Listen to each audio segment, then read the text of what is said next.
on the field in front of the Barnstormers dugout. I am Alex, going to be your host for this evening. We got a lot of great stuff going on today. I am with the Tom and Chief on patrol. I have Paige right here in the red shirt. Yep, there she is. Josh is in the stands. He's somewhere. They're going to be coming in the stands, picking you guys to play some games with us on the field. It's going to be a great time. I also have Trent, right? This is Trent. Let's get him on here. Here's our Indians honorary team captain. Throwing the shirt on the back. Yeah, right there. Trent is going to be taking the lineup card out with Bush this evening. So, awesome job, Trent. Finally, among all the great things we have going on, we have the Just Cabinet Furniture and More Comfort Zone. We have 4 recliners up there right in front of the press box. The Heller family is up there. They have been upgraded. Yep, give us a wave. They've been upgraded from their normal seats into those seats. So, big thanks to Just Cabinet Furniture and More. It's going to be a great game tonight. We have a lot of other great promotions going on. You want to tell them about it, John? All right, Alex, we indeed have 2 more to be aware of during the game. We look at Sonic 5 each and every game, and that means if your Barnstormers score 5 or more runs, your ticket for tonight's game will be good for a free chili cheese or all-American hot dog from Sonic. And if we hit that spot, you will have to redeem your ticket in the first 48 hours. 1 per person, please. We also do our K-Man promotion every night. Our Schweiger Brothers K-Man, you'll see the trucks, and you'll hear the horns.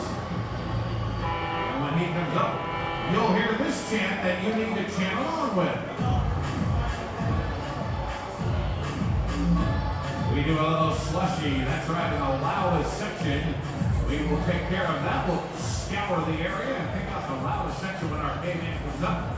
And if you're picked as the loudest section, that section will win 3 slushy coupons. So be aware of that. And our Schweiger Brothers K-Man of the game tonight is the second baseman, number 11, Elmer Reyes.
This is Long Island Ducks baseball.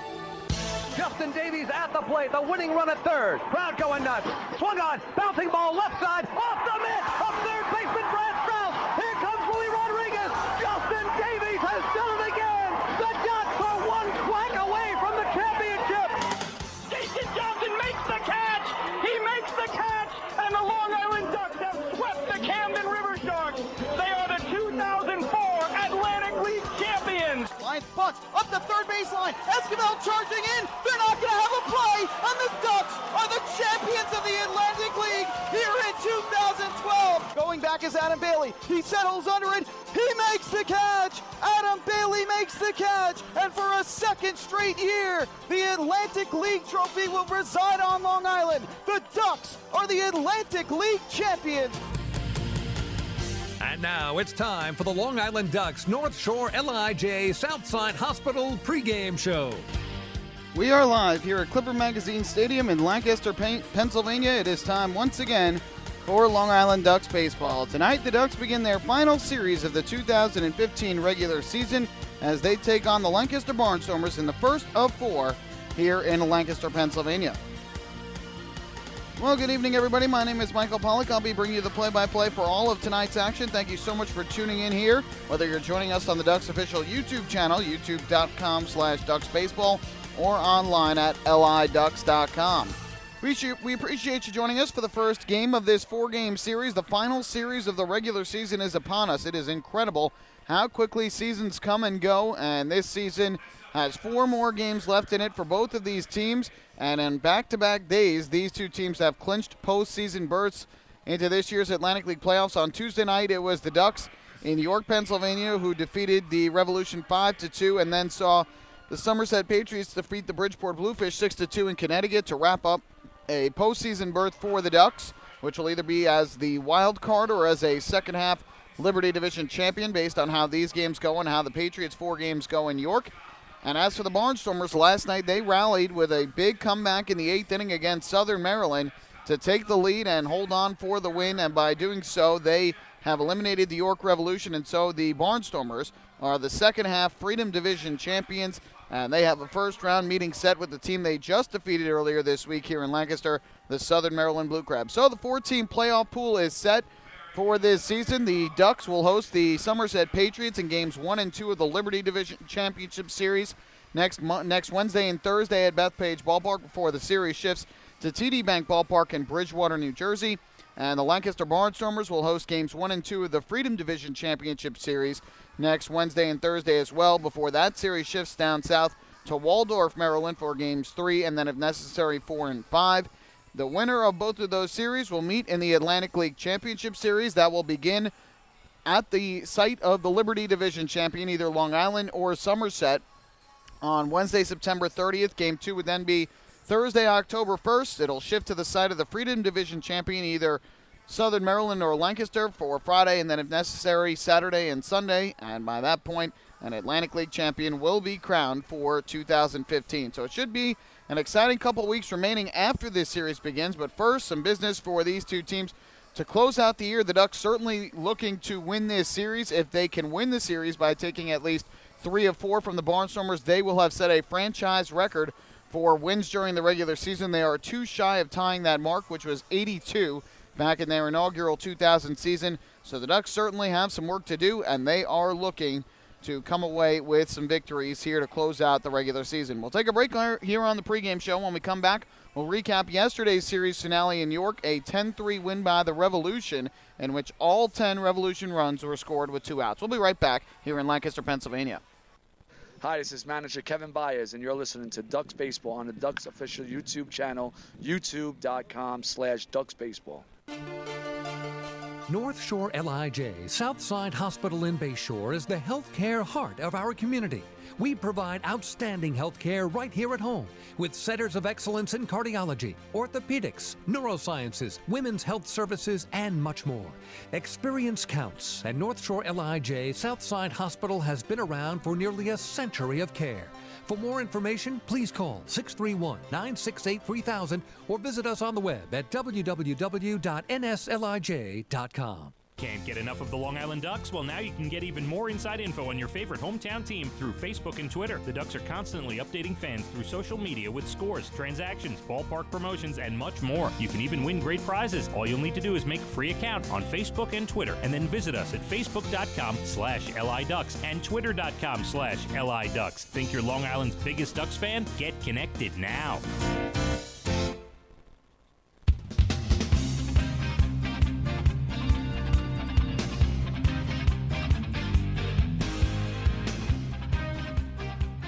We are back here at Clipper Magazine Stadium in Lancaster, Pennsylvania, getting set for tonight's game between the Long Island Ducks and the Lancaster Barnstormers, the first of 4 games between these two teams to close out the 2015 regular season.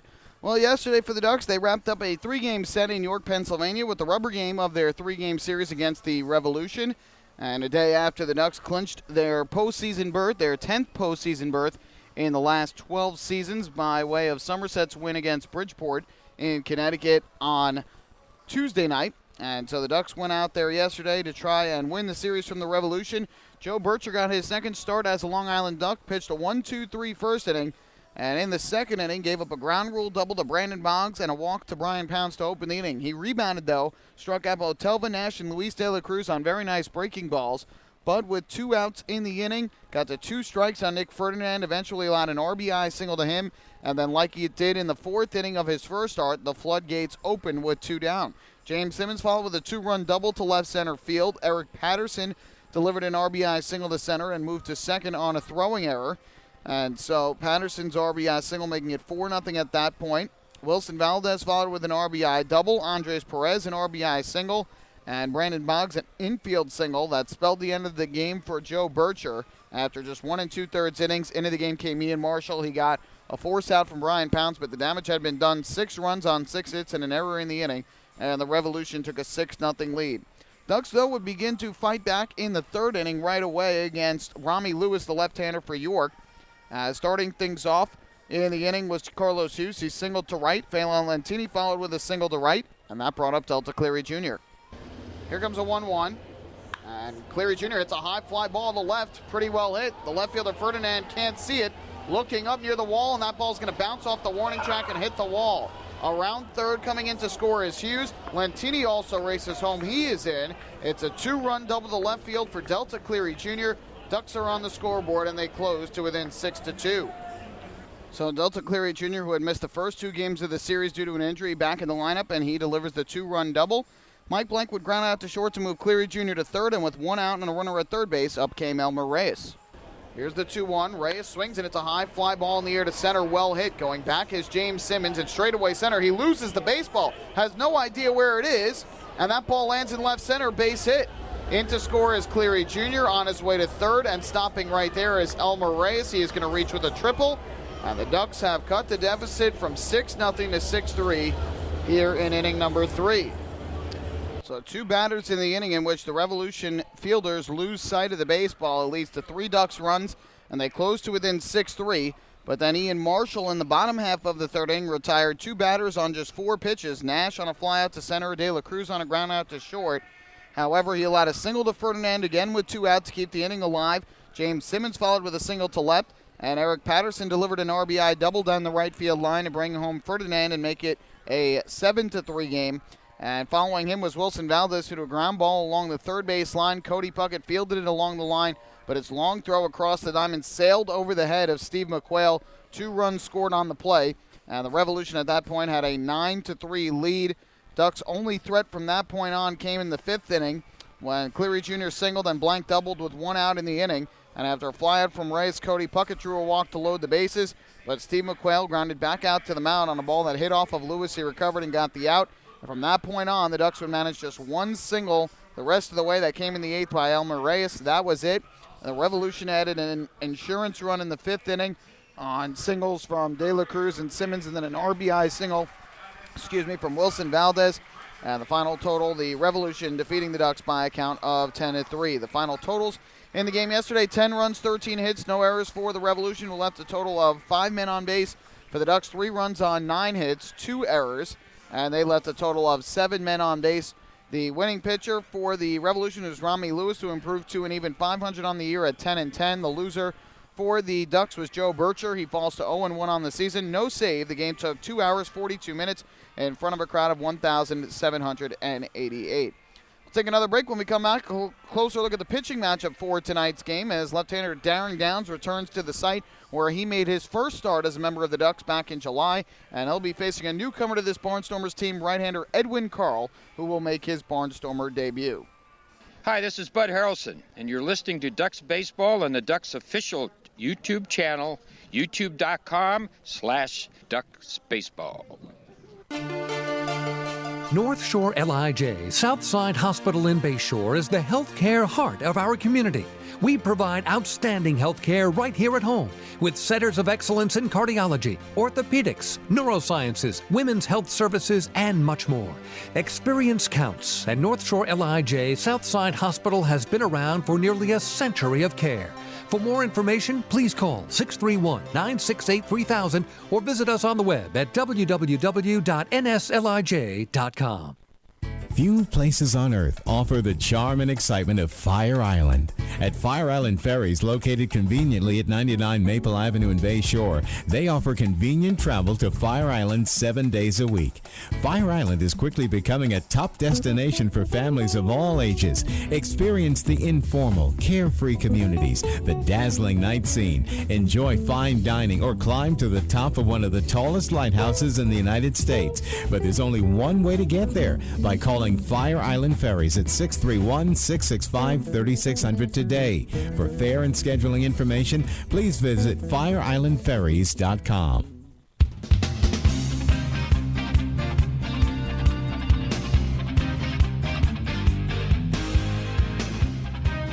Back here at Clipper Magazine Stadium, the Barnstormers have taken the field, clad in their black jerseys, ready to go here on this Thursday night. They're being joined out on the field by members of the Lancaster Country Day School, who are having a big group night here at the ballpark tonight.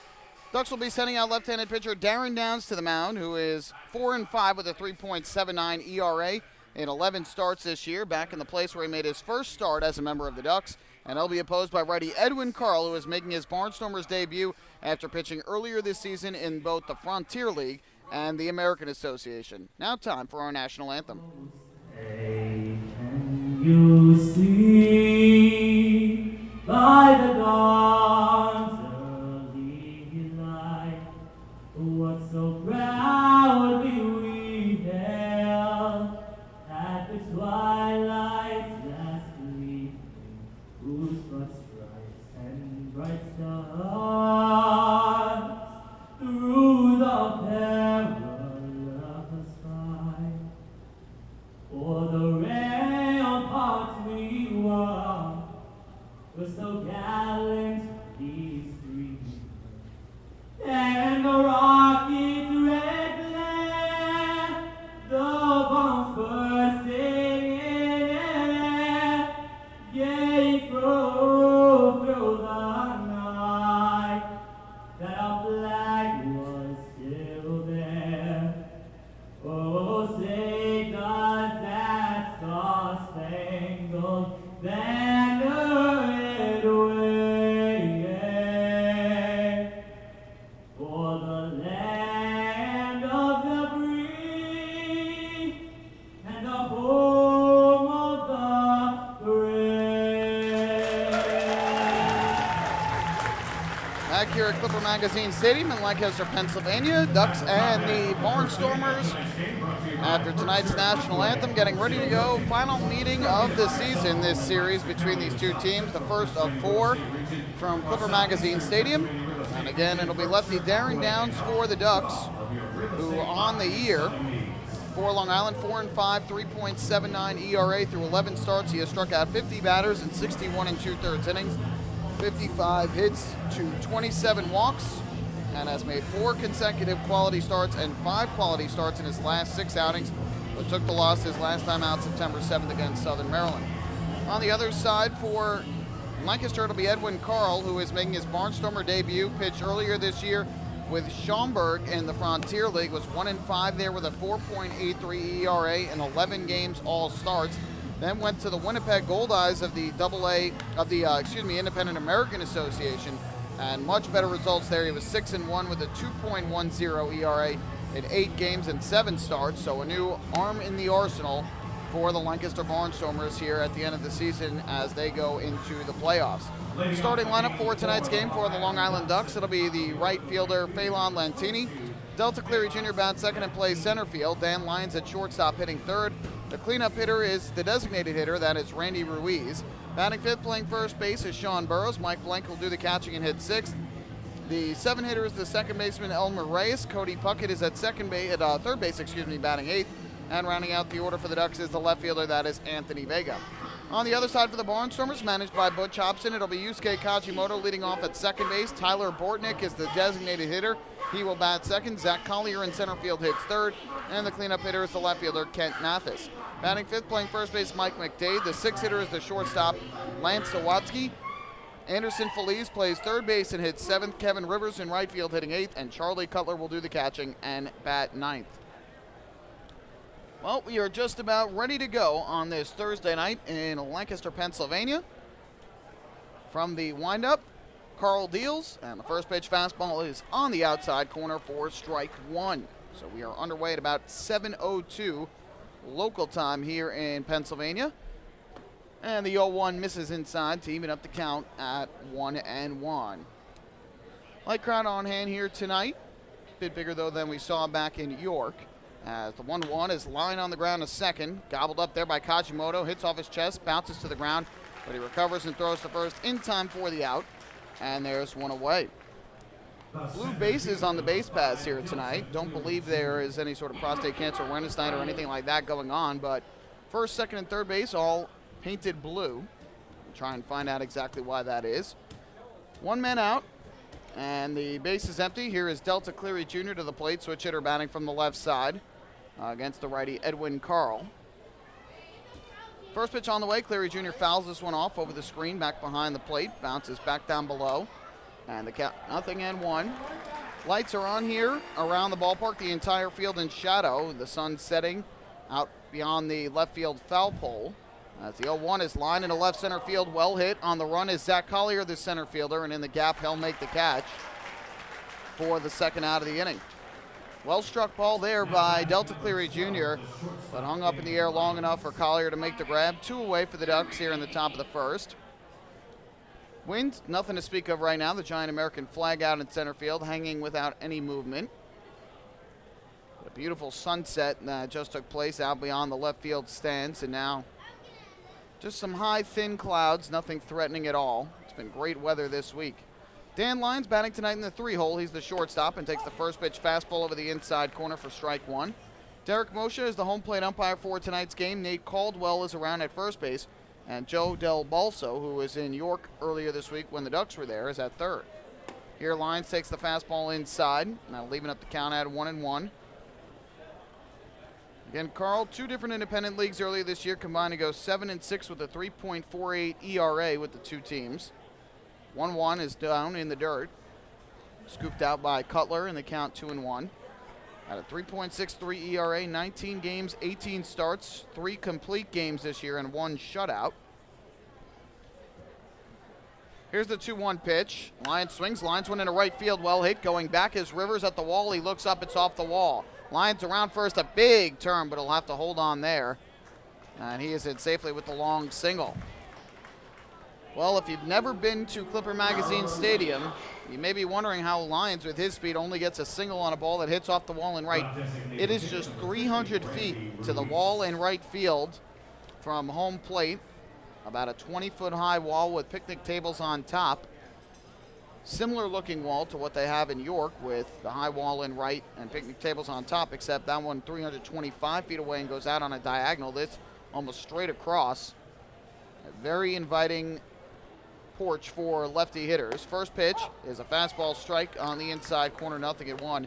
And you often see a lot of teams hit home runs in this ballpark. It's been known to be a hitter-friendly ballpark, especially for lefties. The Barnstormers lead the Atlantic League this year with 116 home runs on the season. Throw over to first to check on Lyons.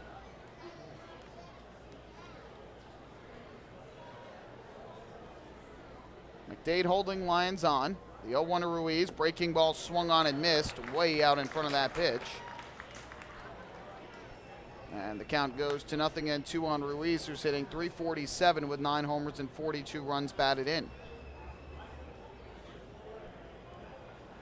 Barnstormers this season here at home, a .282 average, 68 home runs. On the road, they're hitting .233 with 48 home runs. So that's where this home ballpark comes into play for them. The 0-2, ground ball towards short. It's gobbled up there by Zawatsky. He'll flip the short way to second for the Fours, and that will retire the side. So for the Ducks, no runs for 1 hit. They leave 1 in the top half of the first inning. If you go to the bottom half, it is the Ducks 0 and the Barnstormers coming to bat. Hi, this is pitcher John Brownell, and you're listening to Ducks Baseball on the Ducks official YouTube channel, youtube.com/DucksBaseball. Beautify your patio, walkway, driveway, or pool surround with Nicoloc paving stones and walls. Nicoloc's specially formulated Paver Shield offers extra surface wear protection and color enhancement throughout the thickness of the paver. Paver Shield guarantees that your pavers will look great for years to come. Bring home the elegance with Nicoloc. Visit the Nicoloc Design Center, Sunrise Highway, Lindenhurst, or Nicoloc.com. Let Nicoloc Paver, let Nicoloc Pavers pave your way. Enjoy the ultimate VIP fan experience at Bethpage Ballpark this season by taking in a Ducks game from the brand new Trout Town Fan Can. Presented by Roscoe Beer Company, the Fan Can is available for rental at all Ducks home games. It features 12 Dream Seat theater-style padded seats, beverage holders, an air-conditioned atmosphere, and an incredible view of the game. Packages are now available with food and beverage included. To reserve your Fan Can outing today, call the Ducks Group Sales Department at 631-940-3825. The Trout Town Fan Can at Bethpage Ballpark. Your VIP experience has arrived.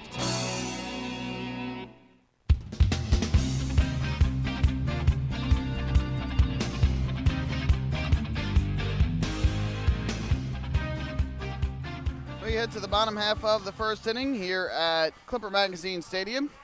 No score in the early going between the Long Island Ducks and the Lancaster Barnstormers. The Ducks and Municipal Credit Union have teamed up again this season to present the Walk with a Purpose promotion. So on to the second inning, bottom of the first inning, getting ahead of myself here with neither side having dented home plate yet.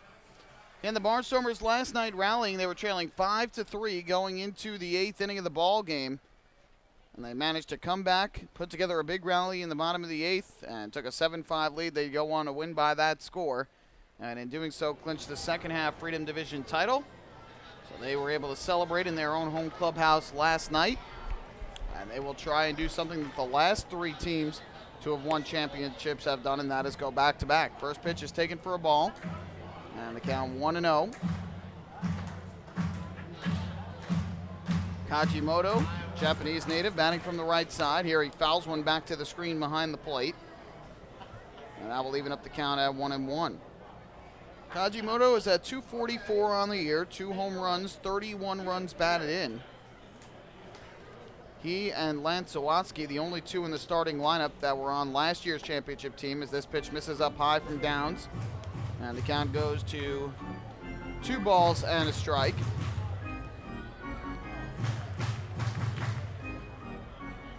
Butch Hobson coaching down at third base as the 2-1 is delivered, and it's hit past the mound towards second.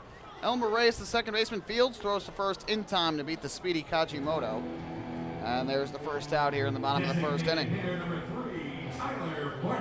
So Darren Downs getting the start tonight for the Ducks. His last outing was cut short. He had started Saturday's game against the Camden River Sharks at Bethpage Ballpark through 2 innings of scoreless baseball before the rain started to fall. The game had to be postponed due to inclement weather. That was after he had to wait out a rain delay of over an hour at the start. So he has had a decent amount of rest here as the first pitch is a fastball in at the knees for a called strike. The count 0-1. Kevin Baez giving 3 of his regular hitters off yesterday, along with Lou Ford, who is off again today. The 0-1 is a changeup that missed up high for ball 1. Lyons, Burrows, and Ruiz all back in the lineup tonight after getting the day off yesterday. Mike Blank also got the day off with Alex Marquez doing the catching. Downs misses low, and it's now 2 balls and 1 strike. So Kevin Baez giving Lou Ford 2 days off here in a row to try and get him some rest. Probably will have him back in the lineup tomorrow night, he said. The 2-1 lifted in the air to right field towards the line. Phelan Lantini racing over near the stands. He'll make the catch in fair territory to retire Tyler Bortnick, and that is the second out of this first inning. Ducks, as they have done throughout this road trip and primarily this season, are in their alternate orange jerseys. I feel weird saying the alternate oranges because it's become almost a primary jersey for them, but typically their home jerseys are the white pinstripe jerseys and their road jerseys are the gray ones. But it has been a long time, at least from games that I have been at, that I have seen them wear those road gray jerseys. And they've been wearing the orange all series long. Here's Zach Collier to bat from the left side. First pitch from Downs, and this lefty-lefty matchup misses low. And the count 1-0. Collier for the Barnstormers hitting .283 on the year, 7 home runs and 32 runs batted in.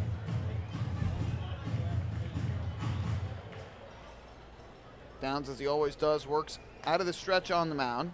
And his 1-0 is a fastball low and outside for ball 2. Second baseman Elmer Reyes shifted over towards the right side of the infield near first base, leaving a bigger hole kind of towards right center and up the middle with the lefty hitter at the plate. Here's the 2-0. Fastball in for a called strike. Good pitch at the knees. And that runs the count to 2-1. Delta Cleary Jr., the center fielder, shifted a little bit towards left center, though, for Collier.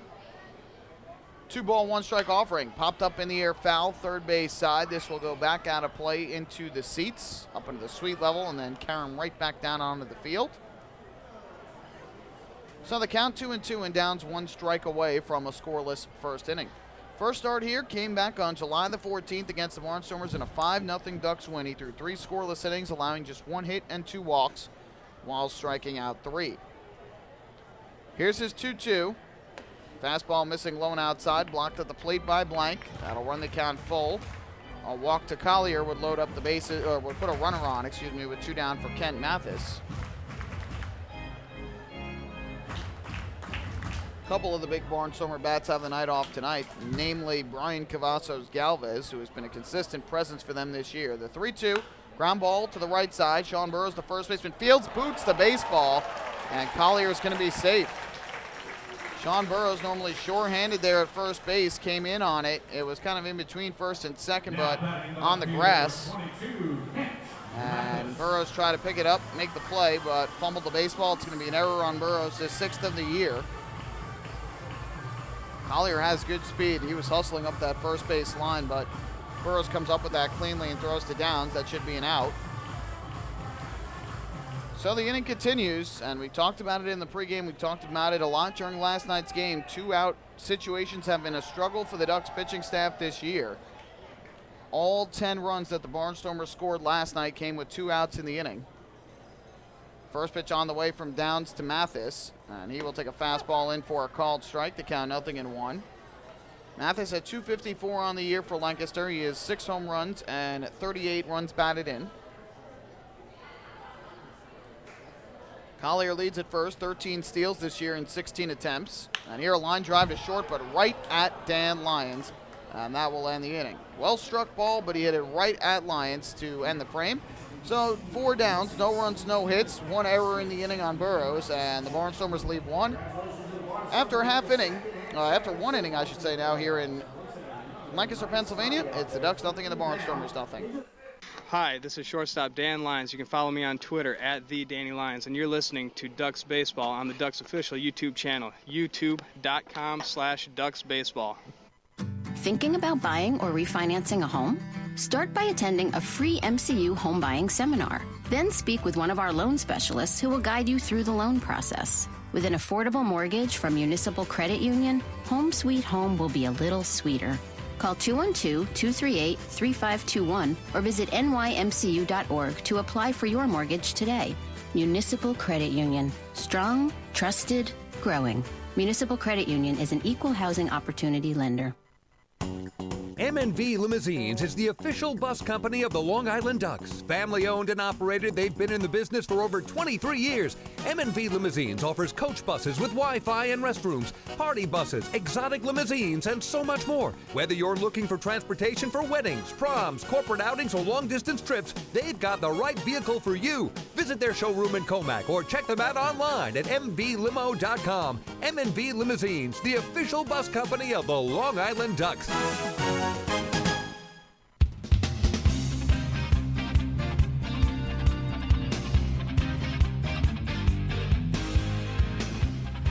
Second inning at Clipper Magazine Stadium. Ducks and the Barnstormers scoreless after 1. So as we go to inning number 2, Ducks will be setting up the 5, 6, and 7 hitters in their order. It'll be Sean Burrows, Mike Blank, and Elmer Reyes coming to the plate against Edwin Carl, the newcomer to this Lancaster Barnstormer team. Beautiful night for baseball here at ballpark affectionately known as the Clip. And the first pitch on the way is a fastball in at the knees, a called strike to Sean Burrows. And the count 0-1. Burrows looking to atone for his 2-out error in the first inning, though it did not lead to any run scoring. The 0-1, fly ball in the air down the left field line. Long run over for Kent Mathis towards the line. In foul territory, he makes the running catch. Right in the Ducks bullpen down the left field line. He makes the running grab to retire Burrows. And that is the first out here in inning number 2. So that'll bring Mike Blank to the plate, catcher and 6-hitter for the Ducks, batting from the right side. For Edwin Carl, last start came on September the 6th against the Lincoln Salt Dogs in the American Association, and it was arguably his best start of the year, at least one of his best for sure. Here, a line drive down the left field line by Blank. That's going to land in for a base hit. Mathis over to field in the corner. Blank turns on the Jets around first, going for 2. Here's the throw, and it is not in time. Mike Blank in there safely with a double. Second straight day that Blank has hit a 2-base hit. And so he is on at second with 1 out. 14th double of the year for the Ducks catcher. Hard line drive off his bat down the left field line. No chance for Mathis to make the play. And Blank using his speed to get to second. So 1 on, 1 out. And that'll bring up Elmer Reyes. One of the hottest Ducks right now, batting from the right side. Had 3 more hits in yesterday's game. Third time in the last 6 games he's had 3 hits. So Blank will lead at second. First pitch up coming from Carl. And Reyes takes a breaking ball up high.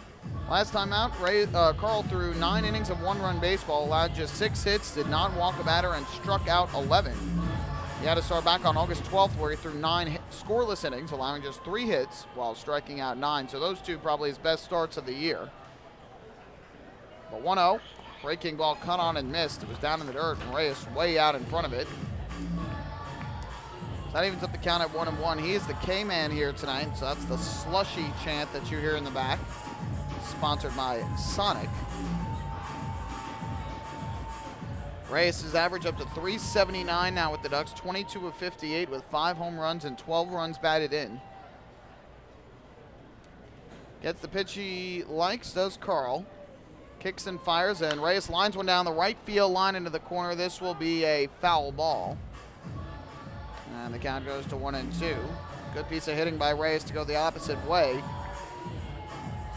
But sliced into foul territory, still on the field of play, and there's not much room in foul ground, only about 6 or 7 feet. But it was a foul ball. So the count 1-2 on the Ducks second baseman. Blank leads from second with 1 out. Kicking the pitch on the way, and Reyes takes this breaking ball down in the dirt. Blocked at home plate by Charlie Cutler, the catcher. And that'll even things up at 2 balls and 2 strikes.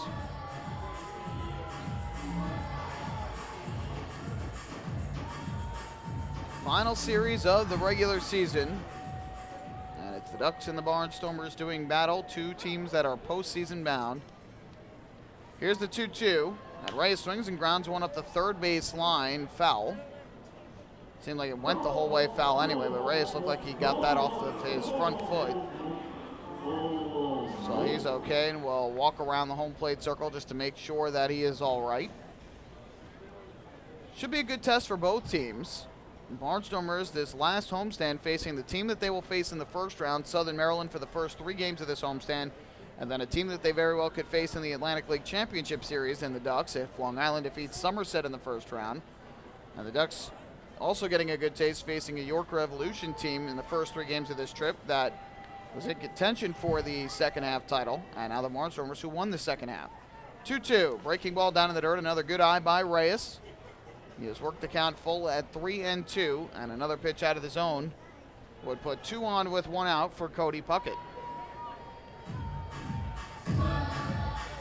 No score, top of the second inning between the Ducks and the Barnstormers here in game 1 of this 4-game series. From the stretch, the 3-2. Carl kicks and fires, and Reyes swings and misses at the breaking ball for strike 3. Nice pitch there by Edwin Carl. Excellent 12-6 movement on that curveball, and Reyes tried to time it, but just could not make the connection. So 2 outs, Blank still at second base, and that'll leave it up to Cody Puckett. Carl stands in at 6 foot, 210 pounds, out of the University of Mexico, born in Farmington, New Mexico. Still resides in Farmington. As his first pitch on the way to Puckett is swung on a chopped foul at the plate. And the count 0-1. Puckett on the year at 276 for the Ducks, 8 home runs and 51 runs batted in. Ducks with 2 hits in the ball game, but looking for their first run. And Puckett will dig back in with the count of 0-1. Carl looks in for the sign, gets the pitch he likes. Here comes the 0-1 offering. And Puckett ground ball, left side and through, a base hit. Blank will go to third. He's going to have to stop right there. I don't think he would have been able to score on it anyway because the ball was hit so hard, but he did hesitate at first.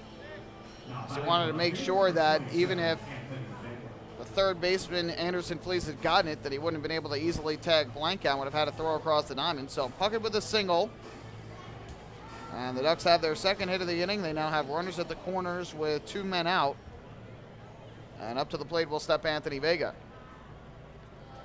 It's a tough call there if you're Mike Blank. You always want to run on contact with 2 outs, but you don't want to make it easy for Felice to tag you. You want to make him, if he does make the play, try and get Puckett out at first, and he does have good speed. First pitch on the way, Vega swings, ground ball left side and through. A base hit for Anthony Vega. In to score from third is Mike Blank. And it's the Ducks here who do damage with 2 outs in the inning. An RBI single to left from Anthony Vega, and they lead it 1-0. So for Anthony Vega, the RBI single. And he picks up his 27th run batted in of the year. So a good piece of hitting there from the lefty swinging Vega as he grounds it through the left side of the infield. 2 away, here's Phelan Lentini. 2 on for the Ducks, and the first pitch to Lentini misses low for ball 1. For Mike Blank, it's his 40th run of this season. Puckett stopped at second on the play. And so a smart decision there for Blank to hold up rather than trying to score from second. If he gets thrown out, the Ducks come away with nothing. Here's the 1-0. Lentini takes another fastball downstairs for ball 2. First at bat, he grounded out to second base. So Edwin Carl in a bit of trouble here in the second inning. Has allowed back-to-back 2-out hits to the 8 and 9 hitters for the Ducks, Puckett and Vega. Here comes the 2-0. Carl kicks and deals, and Lentini takes another fastball out of the zone, this time high and inside. 3 balls, no strikes the count, and another pitch out of the zone would load up the bases for Delta Cleary Jr.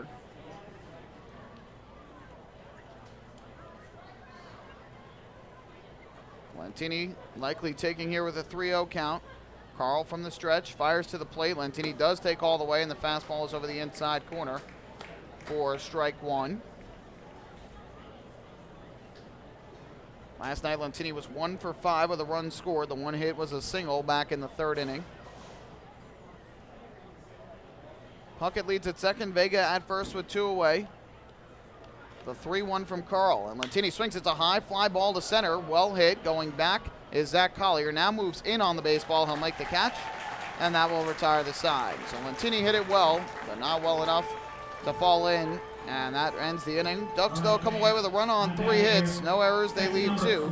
And after an inning and a half, the Ducks strike first, and they lead it 1-0. Hey, fans. This is outfielder and hitting coach Lou Ford, and you're listening to Ducks Baseball on the Ducks official YouTube channel, youtube.com/DucksBaseball. The results are in. Thousands of PSEG Long Island customers participated in our energy efficiency programs, saving nearly $35 million. Being energy efficient helps our environment, too. Together, we've eliminated 21,000 cars worth of emissions in 2014. Thank you, Long Island. We're all making a difference. Discover how we're improving every day to bring you better service at www.pseglyny.com/efficiency. Have your birthday at the ballpark this season and celebrate with the Flock. Kona Ice birthday party packages with the Long Island Ducks are now available. Each package includes 10 box seats, a commemorative birthday t-shirt and autographed baseball, a pizza and Kona Ice party in the Hebrew National Picnic area, and so much more. Best of all, the birthday child will stand on the dugout while the entire crowd sings happy birthday. Reserve your party today by calling the group sales department at 631-940-3825. Kona Ice birthday parties with the Long Island Ducks, a once-in-a-lifetime experience.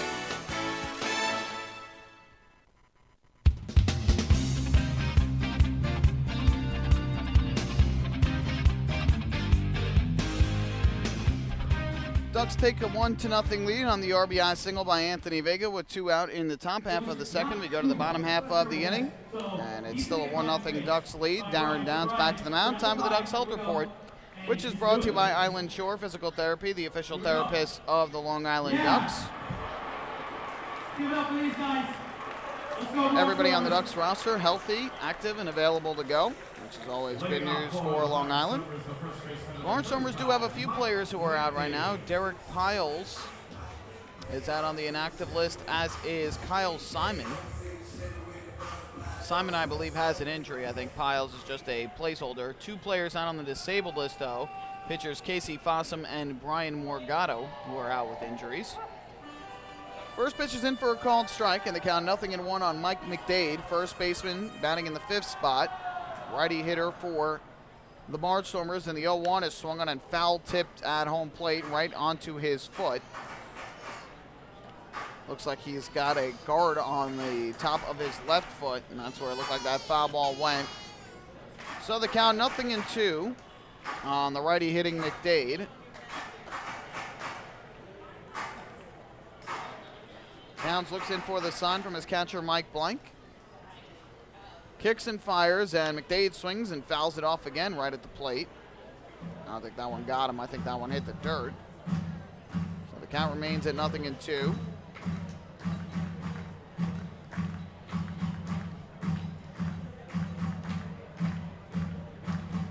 Downs looks in home plate.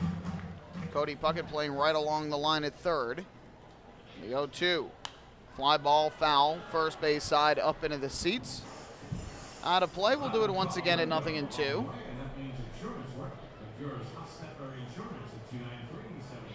Ducks occupying the third base dugout here tonight. The Barnstormers along the first base side, the 0-2. Fastball just missed the outside corner from Downs. Try to paint that corner. Just missed a little bit outside. McDade ready at the plate. Downs delivers, and McDade taps it foul again, right off the end of his bat. He's got a big swing at home plate. Has good power on the year, 10 home runs, has driven in 42, 277 batting average. A bit of a long swing, and that one just getting it off the end of his bat to stay alive at the plate. We'll have another 1-2 pitch from Downs. Kicks and fires, and McDade swings, lines this one down the right field line and foul. Up near the localflavor.com deck down the right field line. So another foul ball, and it keeps the count at a ball and 2 strikes.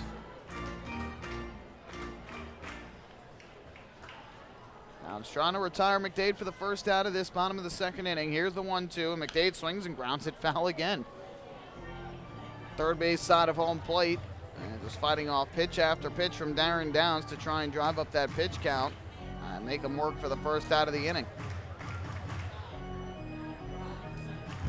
Ducks with 4 hits in the game. Barnstormers looking for their first. They had 1 base runner in the first inning on the error from Sean Burrows. Another 1-2, and McDade takes low in the dirt, scooped out by Blank. Evens up the count at 2 balls and 2 strikes. Next pitch will be the 10th pitch of this at bat from Downs to McDade. Ray is shaded up the middle for the Ducks at second base. The 2-2, and McDade takes a fastball on the outside corner, a called strike 3. So Downs eventually wins the battle to pick up his first strikeout of the night. And that is the first out here in the bottom half of the second inning. That'll bring Lance Sawatsky to the plate.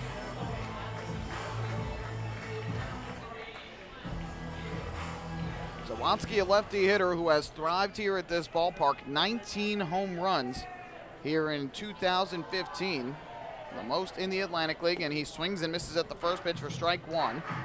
Leads the league by 2 over his teammate, Ryan Cavazos Galvez, and Sugarland's Chris Wallace, who each have 17. A But Zawadski really has benefited from playing in this ballpark. And here he swings and misses at another breaking ball. Actually got a piece of it, fouled it in between the legs of Blank. So the count is 0-2. And Downs a strike away from back-to-back strikeouts here in inning number 2. Average for Zawadski at 273. And here he grounds one to first. It is a foul ball. Sean Burrows picked it up, but had already crossed in a foul ground.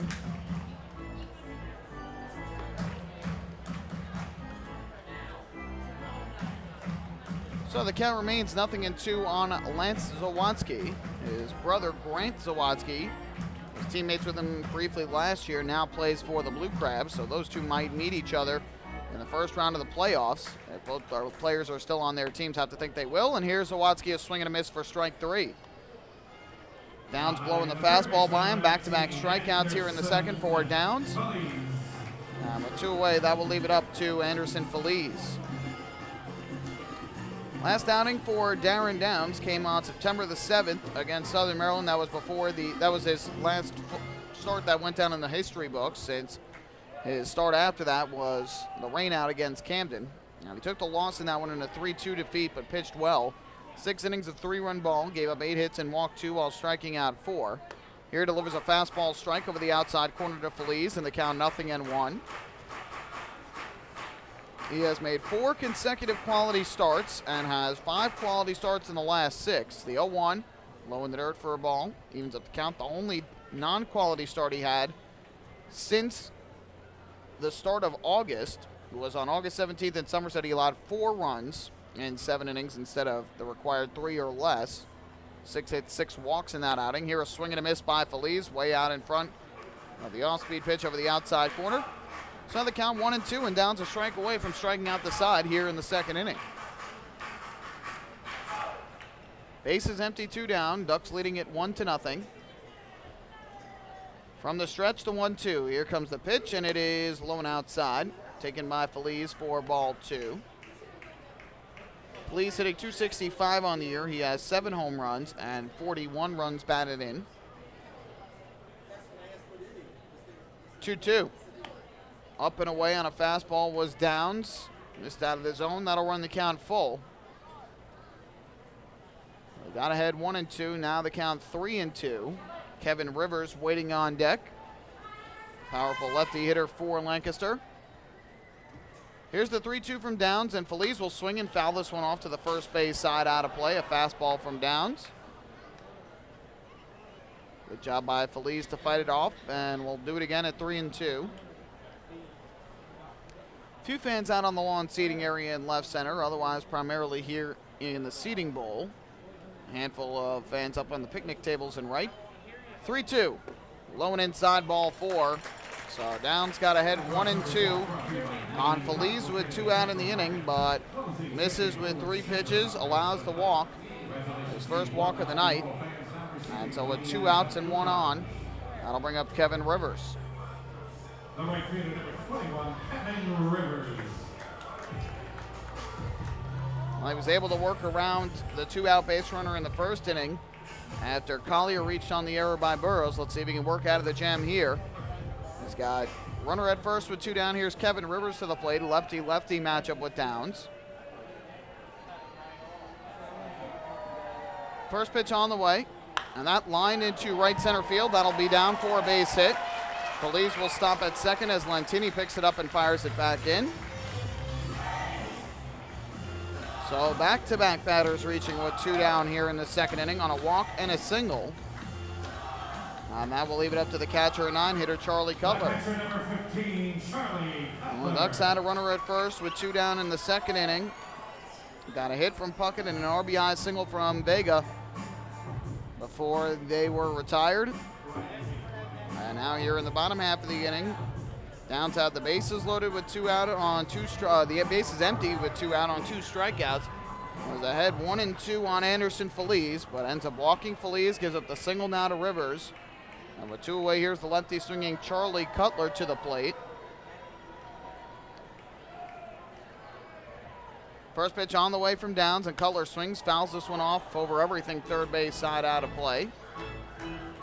And the count 0-1. Cutler hitting .227 on the year, no homers, 14 runs batted in. He is the backup to primary catcher Juan Apodaca. Well, Apodaca with the night off tonight. Feliz leads at second, Rivers at first with 2 down. The 0-1. Fastball misses low, leaving up the count at 1 ball and 1 strike.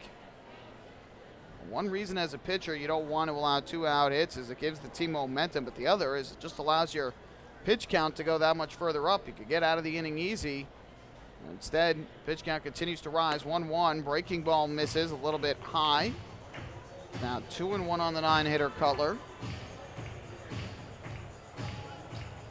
Yesterday in the second, Joe Bircher had gotten to 2 outs, although he had 2 runners on. And that's when the floodgates opened and the Revolution rallied for 6 runs. 2-1. Breaking ball nicely thrown over the inside corner here. Cutler was expecting a fastball, started to bring the bat through, and then stopped as he saw the breaking ball come in. Downs dealt it for a strike. And again, he's 1 strike away from getting out of the inning. 2 on, 2 out, 1-0 Ducks here in the second. The 2-2. Fastball misses low, ball 3. So that has run the count full at 3 balls and 2 strikes. And a walk to Cutler would bring Yusuke Kajimoto to the plate with the bases full. Here comes the 3-2. Runners go, and the pitch is a check swing taken low and inside, ball 4. They appeal. The third base umpire, Joe Del Balso, says he did not go around. 3 straight Barnstormers, the 7, 8, and 9 hitters have all reached with 2 outs in the inning. And back to the top of the order we go for Yusuke Kajimoto. I know Kevin Baez said after last night's game it was something that the team absolutely needs to improve upon, especially come postseason time, which is now less than a week away. And here tonight in the second inning, creeping up again, 2 outs, bases empty on 2 strikeouts, ahead 1 and 2 on Feliz. And now the bases are loaded for Kajimoto, and the first pitch is a fastball missing low. And the count 1 ball and no strikes. At some point you wonder if a visit to the mound by either Blank or a member of the coaching staff is necessary just to try and settle Downs down. So walk 2 and allowed a single in between here with 2 outs in the inning. The 1-0, and Kajimoto swings a ground ball to the right side. Right there is Elmer Reyes, and he'll throw over to first in time for the out, and Downs escapes trouble. Got 2 quick outs on strikeouts, allowed 2 walks and a single. But for the Barnstormers, no runs, and they leave 3. And after 2 here at Clipper Magazine Stadium, the Ducks remain on top 1-0. Hey fans, this is infielder Cody Puckett, and you're listening to Ducks Baseball on the Ducks official YouTube channel, youtube.com/DucksBaseball. James Simmons is going back. He is looking up, and on Park in the Park Night, that one is gone and reaches a kennel in Central Islip. That was another home run for the Ducks. And Duck fans, what's more fun than a home run that helps the Ducks win a game? How about a homer that helps the community win? Chappie's Funeral Home and the Long Island Ducks have once again teamed up for the Chappie's Home Run Challenge. If the Ducks hit 100 homers this season, Chappie's Funeral Home will donate $5,000 to the Quackerjack Foundation. So every time a Ducks hitter goes deep this season, watch for the Chappie's Challenge home run count on the scoreboard. And if we reach 100, we're all a winner. Chappie's Funeral Home, where caring for others is a family tradition. Can't get enough of the Long Island Ducks? Well, now you can get even more inside info on your favorite hometown team through Facebook and Twitter. The Ducks are constantly updating fans through social media with scores, transactions, ballpark promotions, and much more. You can even win great prizes. All you'll need to do is make a free account on Facebook and Twitter, and then visit us at facebook.com/LIDucks and twitter.com/LIDucks. Think you're Long Island's biggest Ducks fan? Get connected now.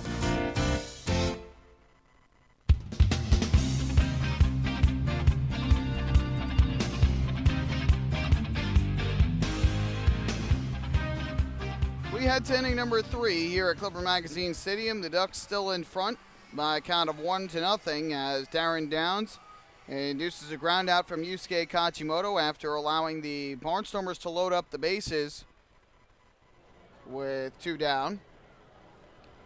So we head to inning number 3, and for the Ducks, Delta Cleary Jr. is going to start things off. It'll be Cleary Jr., Lyons, and Ruiz, 2, 3, and 4 in the order against Edwin Carl.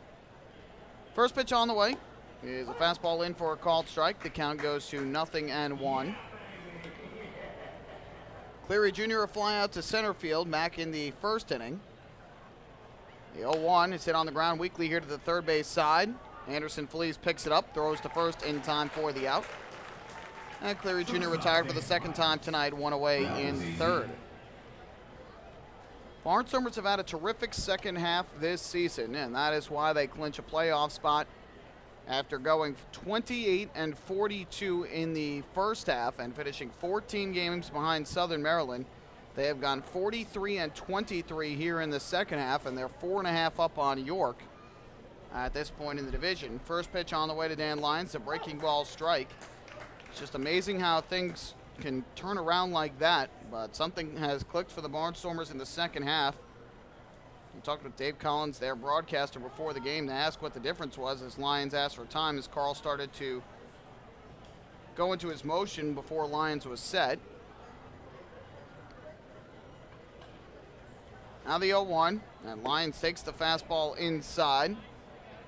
Evens up the count at 1-1. He said obviously one of the biggest differences is that the team is hitting right now. They weren't really hitting in the first half, and now they have started to pick things up. 1-1, Lyons takes low for ball 2. But the other big key is he said the bullpen has been terrific here in the second half. Several York relievers have done such a good job in relief, just locking things up. And obviously that is such an important thing to have when you get into the postseason. You want to have a good back end of your bullpen and only need 5 or 6 innings out of your starter and feel confident in the guys you throw out there in relief. Here, Lyons, another deep drive down the right field line towards the wall. This ball will be off the wall. It's a fair ball. Lyons digging around first, going for second. The throw in, and it is not in time. Lyons got in just ahead of the tag, according to third base umpire Joe Del Balso. And Butch Hobson, the manager for the Barnstormers, is going to come out to argue the call here. But either way, Lyons is in at second base with a double. His second hit to right field in this game, and it'll be his 27th double of the year. So Hobson has his say, and now he'll head back to the first base dugout. From our vantage point, it certainly looked like the throw had beaten him to the bag, but it looked like the tag in at second base might have missed his foot. We don't have access to a replay here in Lancaster like we did in York, where we could look to the booth to our right and see a monitor. Here we don't have that, so cannot look at a replay and tell you. But either way, Lyons at second base, 1 out. Here's Randy Ruiz to the plate. First pitch on the way, and Ruiz swings and taps one right back to the mound. Runner cannot move anywhere, and Ruiz thrown out at first for the second out of the inning. So Ruiz now 0 for 2, first pitch swinging, and he grounds out back to the mound. And the two-way, that will leave it up to Sean Burrows.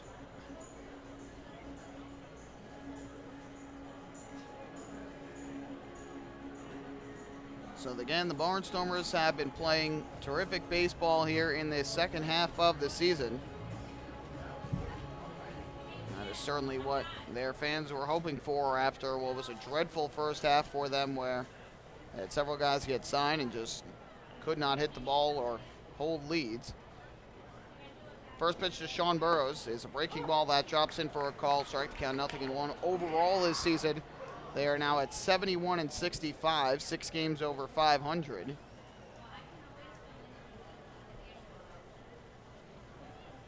From the windup, the 0-1, or stretch, excuse me, the 0-1. Carl kicks and fires, and Burrows swings and fouls this one back to the screen behind the plate. The count quickly 0-2 on Burrows, who popped that foul down the left field line his first time up. Ducks got a 2-out hit through the left side by Vega that scored a run in the top half of the second inning. I'm looking for the same here from Burrows, who is a good opposite field hitter. In fact, I think he hits more balls to the left side than he does to the right side. Here comes the 0-2, and Burrows swings ground ball to second. Kajimoto will gobble it up, and his throw over to first is in time for the out. So after the 1-out double by Lyons, Ducks are unable to bring him home. No runs, 1 hit, 1 left for the Ducks, who have left 4 over the first 3 innings. We go to the bottom half of the third. Ducks 1, Barnstormers nothing. Hey fan, this is outfielder Delta Cleary Jr. and you're listening to Ducks Baseball on the Ducks official YouTube channel. youtube.com/ducksbaseball. Spring into a new Honda at Huntington Honda and pay $59 a month for a new 2015 Honda Civic LX sedan. $59. So spring into Huntington Honda on Jericho Turnpike just east of Route 110 or huntingtonhondacars.com. Huntington Honda, discover the difference. Auto 24-month lease, total due at inception. Civic $31.90 includes bank fee, first month's payment, no security deposit. Taxes, DMV, title fees extra with excellent credit through HFS. Baseball fans, the Long Island Ducks mobile app has officially arrived. Powered by Clear Vision Apps, it's your one-stop shop for all things Ducks baseball. Buy tickets straight from your mobile device. Receive game status updates with push notifications. Check out up-to-the-minute news and scores and interact with the Ducks on social media. Best of all, it's free. Download the Ducks mobile app today by visiting the App Store on your Apple-powered device or Google Play on your Android-powered device. The Long Island Ducks mobile app, with you wherever you flock to.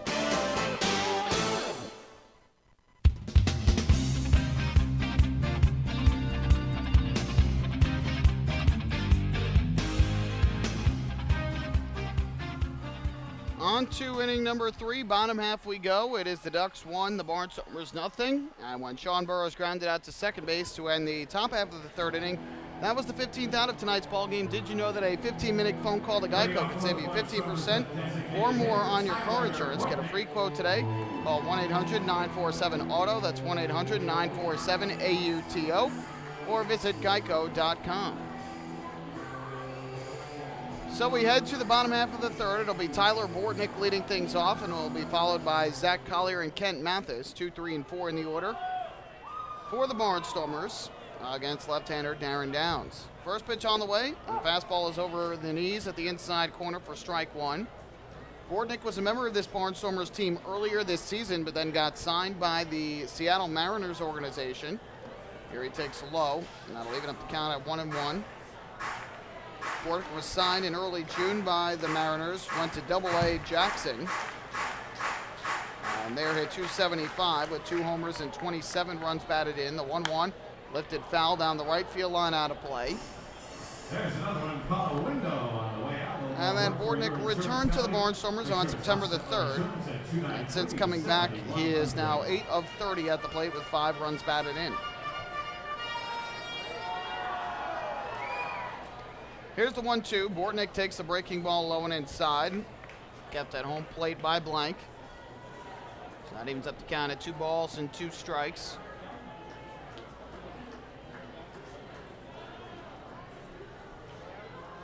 Downs gets the pitch from Blank. Here's the 2-2 offering. Swung on it, line up the middle into center field, base hit. A good swing there by Bortnick. And he picks up the second hit of the game for the Barnstormers with a clean single to center. Now batting center fielder Zach Collier. So 1 on, nobody out, and Zach Collier will come to the plate, batting from the left side. First at bat for Collier, and he reached on the error by Sean Burrows on a ground ball to the right side of the infield. So he'll dig in, and Bortnick, who is 4 of 6 in the stolen base department with the Barnstormers, will lead it at first. And the first pitch from Downs is swung and a hit well in the air to center field. Going back, Delta Cleary Jr. on his run. He looks up, it's over his head, and 1 hop off the wall. Around third, coming home is Bortnick. He will score. Stopping at second with the RBI double is Zach Collier. The Barnstormers are on the scoreboard, and they've tied the game at 1. So 2 batters here into the third inning. A single to center and a double over the head of Delta Cleary Jr. in center. And the Barnstormers and the Ducks are now tied at 1 apiece. That'll bring Kent Mathis up to the plate. And he will bat from the right side.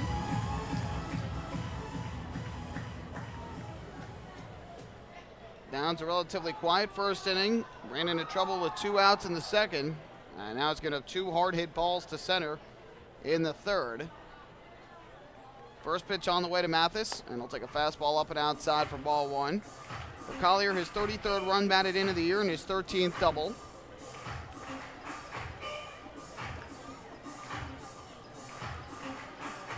Looking in for the sign is Downs. Blank flashing the signs. Downs gets the pitch he likes. Here's the 1-0.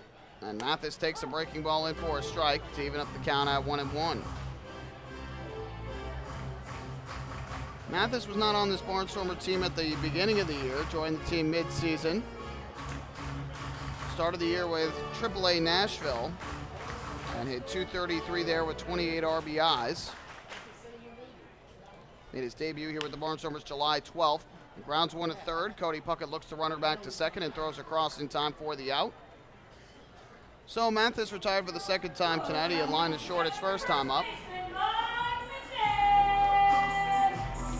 So a runner at second with a one away, and up to the plate will step the righty swinging Mike McDade, who struck out looking to lead off the second inning.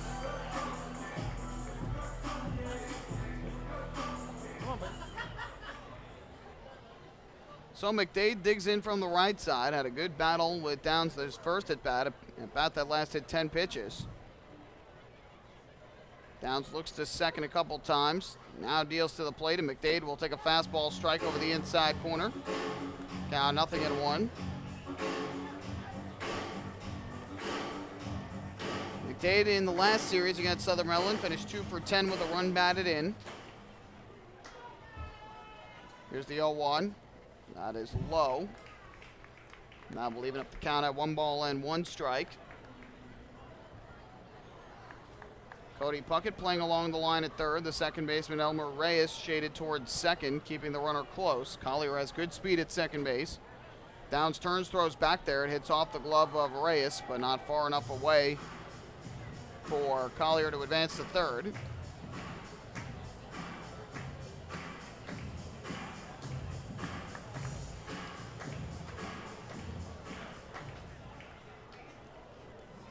Looking in for the sign is Downs. Checks back to second, deals to the plate. The 1-1 swung on and missed. Way out in front of that McDade. Got a breaking ball diving down and in. So the count 1-2. Ball game tied at 1 here in the bottom of the third. Ducks out hitting the Barnstormers 5-3 here in the early going.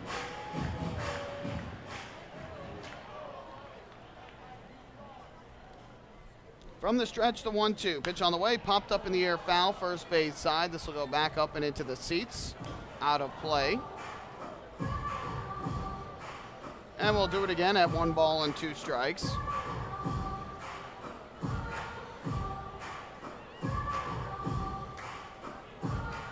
Collier takes his lead at second base. Downs looks back there. Ray is creeping in.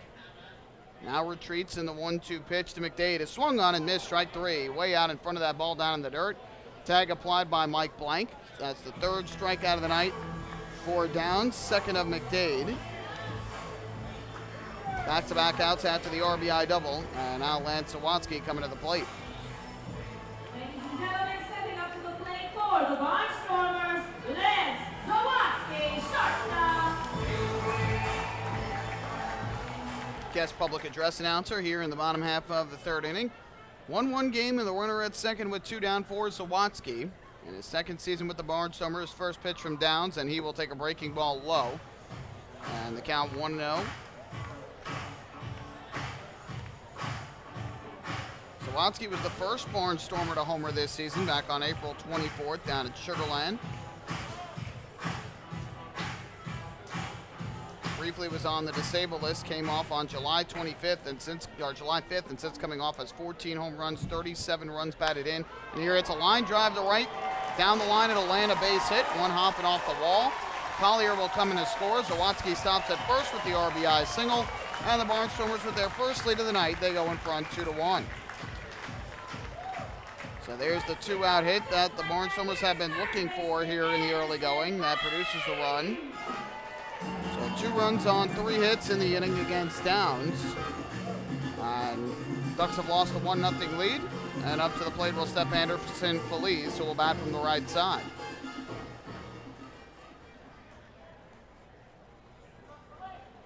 Downs looks in for the sign, comes set. First pitch on the way to the righty swinging Feliz is up high. And the count 1-0. Downs already in this game up over the 60 pitch mark, and we're just in the bottom half of the third inning. Ducks bullpen obviously had to go a long way in yesterday's game after the starter Joe Bircher only went 1 2/3. Downs will throw over to keep an eye on Sawatsky, who this year has 19 steals and 22 attempts.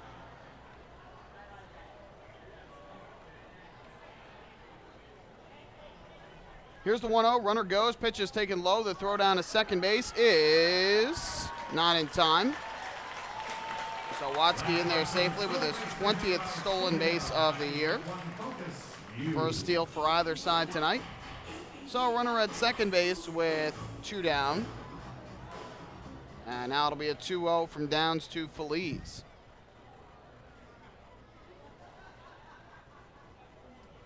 Left-hander looks in for the sign from blank, comes set. Dangerous hitters count here, the 2-0. Fastball missing way down and inside. And now 3 balls to no strikes.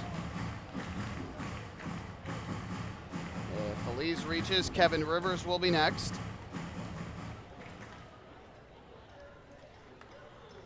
From the stretch, the 3-0. Kicks and fires, and Feliz swings, rips it back up the middle, and a center field base hit. On his way to third, Sawatsky, he's getting the sign to come home. The ball was mishandled in center by Cleary Jr.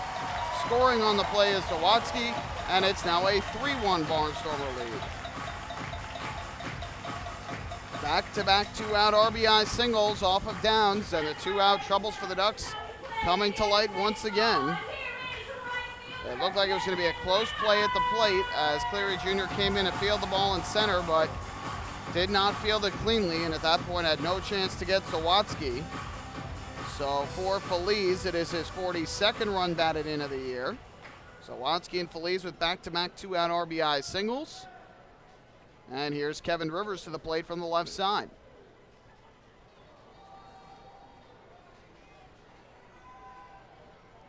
Down set to go. And his first pitch on the way. Rivers takes a fastball strike on the outside corner. So the Ducks had a 1-0 lead going into the inning. Gave up back-to-back hits to start the inning that produced a run. Got 2 outs in a row. But Downs has now allowed back-to-back RBI singles to Sawatsky and Feliz. The 0-1 of Rivers is low. Now leaving things up at 1-1. Rivers singled to right his first time up. First hit of the game for the Barnstormers, who now have 5, each team with 5 hits in the game.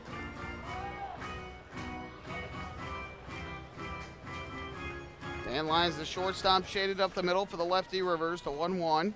Runner goes from first, and the pitch is low. No throw down to second base. An easy steal there for Anderson Feliz, his 13th of the year. The Barnstormers using a combination of 2-out damage and speed to put the pressure on Darren Downs, who is approaching the 70 pitch mark here in this bottom of the 3rd inning. 2-ball, 1-strike count on Rivers. Downs is ready. The kick and the pitch on the way. Rivers takes the breaking ball low. 3 balls and 1 strike. And another out of the zone would keep the inning alive for Charlie Cutler.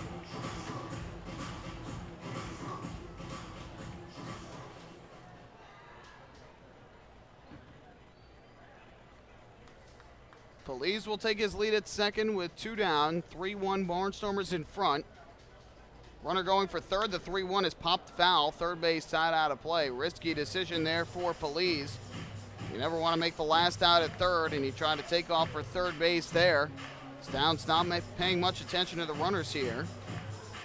So the count full at 3-2, and Downs 1 strike away again from getting out of this inning.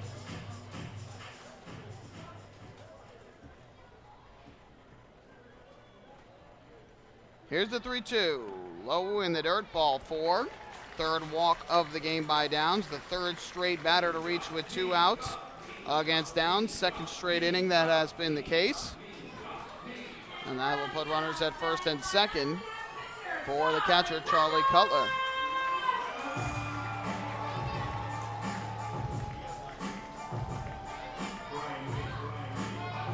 No visits to the mound yet from either Kevin Baez or Marty Jansen or Mike Blank, the catcher. But Downs last inning, a single and a walk with 2 outs before getting out of the inning. This inning, back-to-back RBI singles and a walk with 2 down. And here Cutler grounds one foul up the first baseline. And we count 0-1. I don't know if it's a mental thing for any of these pitchers or if it's just a situation of opponents putting together some good at-bats and fighting to stay alive with 2 outs in the inning, but these last 2 games especially, the Ducks really have been struggling to get out of innings. The Barnstormers continuing to go here with 2 down. It'll be an 0-1 to the 9-hitter Charlie Cutler, who walked his first time up. Downs looking at second, dealing to the plate, and Cutler swings, fouls one off third base side, upstairs and out of play. And the count remains 0-2. Bottom 3 in the order have been on base all 5 times they have come to the plate so far tonight. Obviously not something you want to allow happen if you are Darren Downs. So he's ahead of Cutler, 0-2 again, 1 strike away from getting out of the inning. Here's the 0-2, and Cutler takes a breaking ball that misses the outside corner. Now 1 ball and 2 strikes. Tomorrow the Ducks will send their ace John Brownell to the mound, who has thrown 3 consecutive complete games. Time called at home plate by Cutler.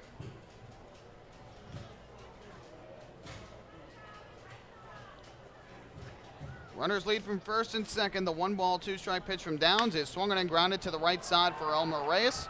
Ducks second baseman throws out Cutler at first, and the side retired. But not before the Barnstormers sent 8 men to the plate. They played 3 runs in the inning on 4 hits. No errors in the inning. They leave 2. And after 3 innings of play here in Lancaster, it is now the Barnstormers 3 and the Ducks 1. Hey fans, this is relief pitcher Bruce Kern, and you're listening to Ducks Baseball on the Ducks official YouTube channel, youtube.com/DucksBaseball.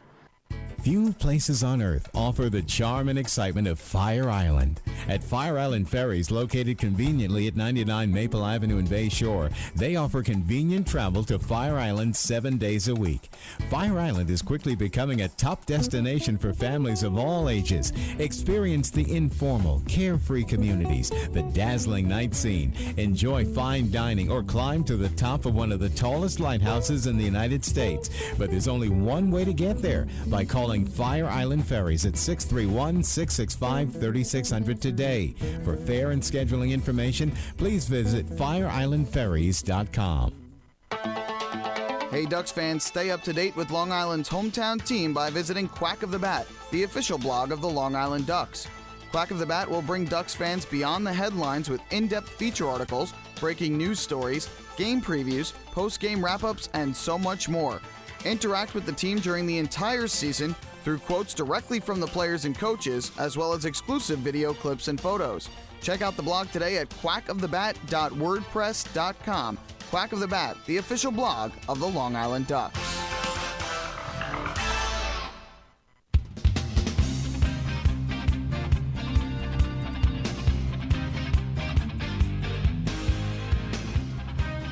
On to the 4th inning we go here at Clipper Magazine Stadium. The Ducks trailing the Barnstormers now 3-1. It is time for tonight's 4th inning trivia, where we test your knowledge of the Long Island Ducks, the Atlantic League, and baseball as a whole.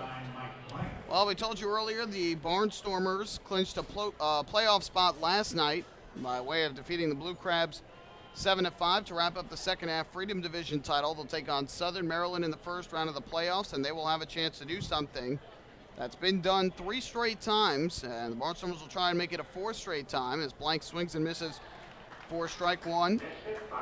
Prior to the Barnstormers winning the Atlantic League Championship last year, the previous 3 teams to win it all won it in back-to-back seasons. One team won it in 2009 and 2010, another won it in 2011 and 2010 and 2011. The first team had done it 08-09, the next team did it 9 and 10, and then the team after that,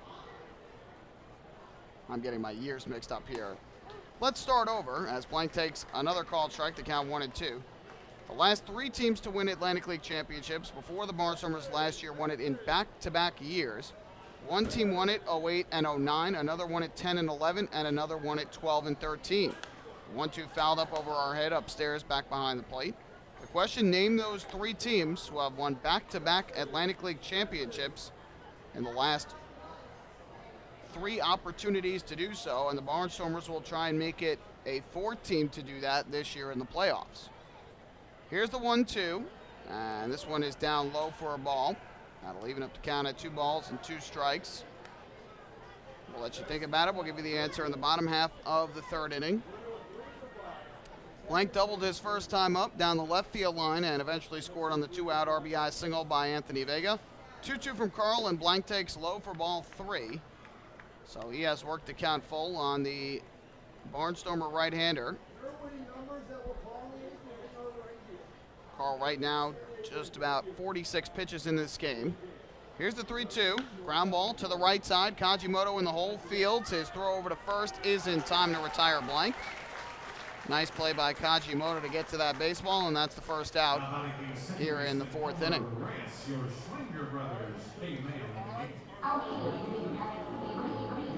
So with 1 away, that will bring up Elmer Reyes, who struck out his first time up back in the 2nd inning. Carl looks in for the sign. First pitch on the way to Reyes. And the fastball is taken low and outside for ball 1.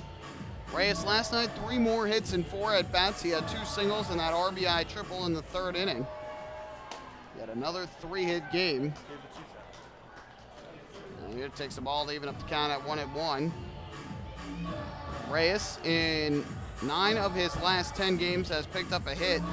And he's batting .462 in that span, 18 hits and 39 at-bats. The 1-1. Swing and a miss. Blew the fastball by him, and Reyes cut through it for strike 2. Reyes is the K-man tonight, already obliged with the strikeout his first time up.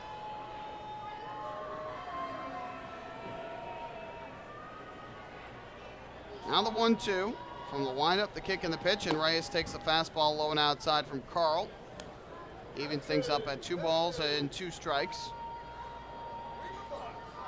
Carl, 27 years old. Pitch on the way, a swing and a miss for strike 3. Reyes chasing way down and away. Not a good swing there from Reyes, who was struck out twice in a row tonight. And with 2 away, that will leave it up to the 3rd baseman, Cody Puckett.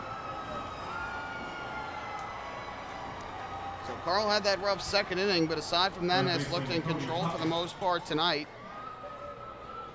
Now with 2 away, that will leave it up to Cody Puckett, who picked up a single his first time up through the left side of the infield.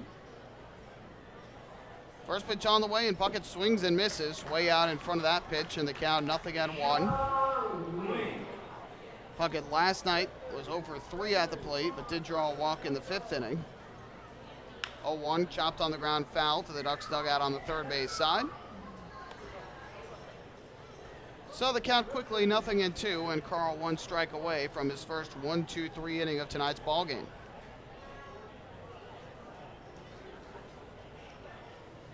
Carl looks in for the sign. Puckett digs back into the batter's box.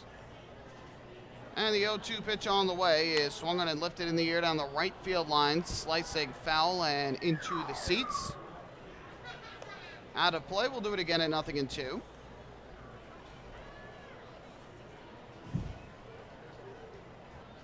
Yeah, Puckett reaches. Anthony Vega will be next to the plate.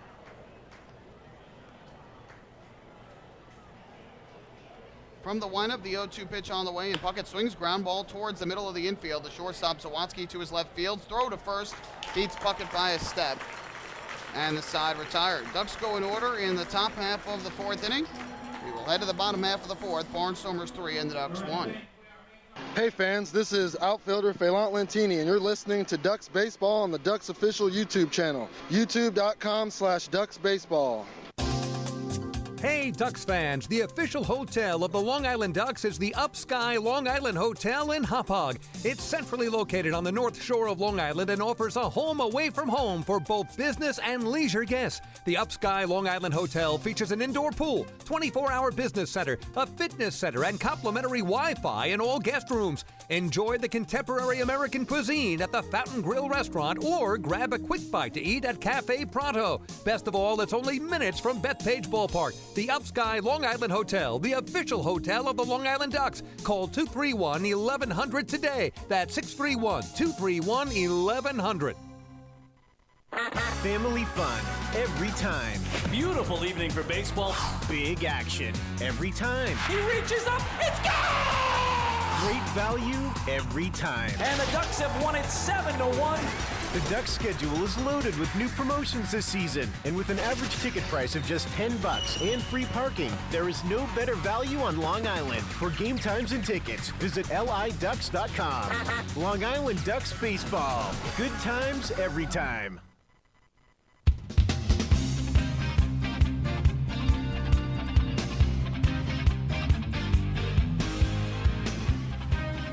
Well, we head to the bottom half of the fourth inning, and it is the Long Island Ducks still trailing the Lancaster Barnstormers 3-1. Leading things off will be Yusuke Kajimoto, and it's time for the answer to our fourth inning trivia question, where we test your knowledge of the Long Island Ducks, the Atlantic League, and baseball as a whole. First pitch from Darren Downs. Kajimoto takes a fastball strike. He's over 2 with 2 groundouts, the second in the game. Barnstormers will try and do something that 3 teams have done over the last 6 years before last year. This pitch taken low and inside for ball 1. One team won the Atlantic League title in 2008 and 2009. Another team won it in back-to-back years in 2010 and 2011. And then yet another won it in 2012 and 2013.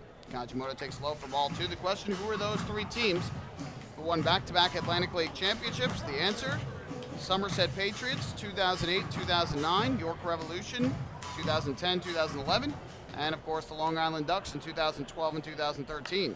2-1 popped in the air to right field towards the corner. Long run for Lantini. He'll watch this go foul. The count 2-2. Lancaster Barnstormers won their second ever Atlantic League championship last year. A 3-game sweep of the Sugarland Skeeters. Now this year they will try and make it back-to-back titles as they face Southern Maryland in the first round. 2-2 fouled off. Back to the screen. They'll face Southern Maryland in a best-of-5 series in the first round, and then they will face the winner of the series between the Ducks and the Somerset Patriots in the second round of the playoffs.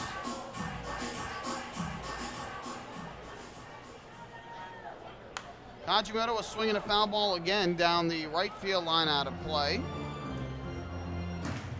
Being a pesky hitter as he always is, making it hard on Downs to try and get out of the inning. Kajimoto was 0 for 4 in the last series against the Southern Maryland Blue Crabs. Did not play much. Foul ball back to the screen again.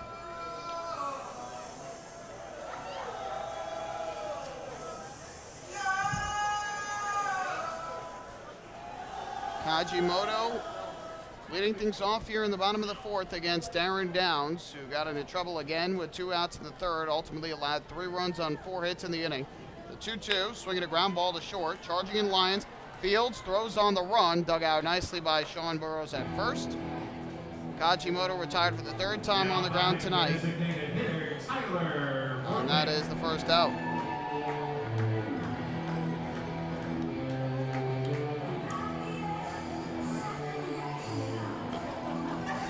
So 1 away, and up to the plate steps the number 2 hitter in the lineup, Tyler Bortnick, designated hitter, batting from the right side.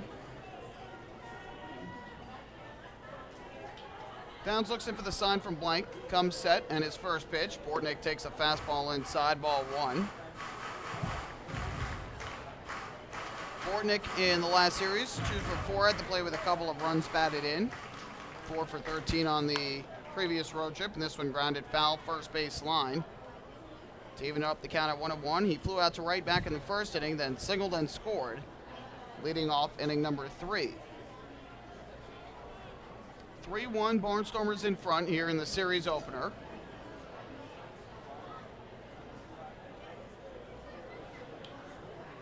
Looking in for the sign and coming set is Downs. His 1-1. Breaking ball misses low. Bortnick would not chase. It's 2 balls and 1 strike.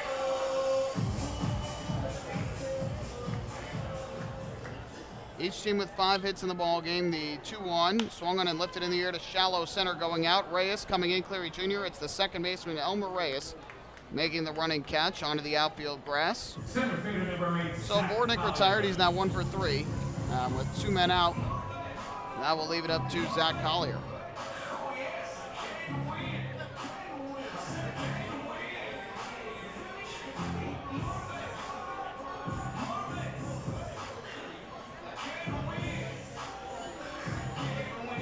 So with 2 down, the base is empty. Here is Zach Collier to the plate.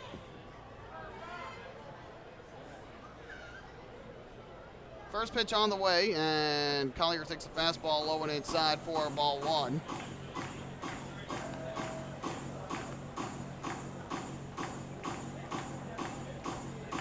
Collier has had a good start to the ball game, reached on an error his first time up back in the first inning, and then an RBI double over the head of Delta Cleary Jr. in center field in the third. Takes a called strike. The RBI was his 33rd of the year. Then later scored his 41st run on the RBI base hit from Lance Sawatsky. Face a 1-1 pitch from Darren Downs. Cody Puckett off the bag at third with the lefty hitter at the plate. Here's the 1-1, swing and a miss out in front of that pitch. So the count 1-2, and Downs looking for a good bounce back inning here in the fourth. He faced 8 hitters last inning, and his pitch count is already up over 90 in this game. A 1-ball, 2-strike offering from Downs to Collier. Kicks and fires, and Collier swings, fouls this back to the screen behind the plate. Something we saw in the series against York. A lot of foul balls with 2 strikes, a lot of long at-bats that really drove up the pitch count. Joe Bircher yesterday, and the other Ducks starters early on. 1-2. Tapped foul again, back behind the plate. Bobby Blevins in the series opener. Had his pitch count elevated very early in the ball game. In game 2 of the series, same thing for Bruce Kern, who's going on short rest, can only go 4 2/3 innings. That pitch count was getting high.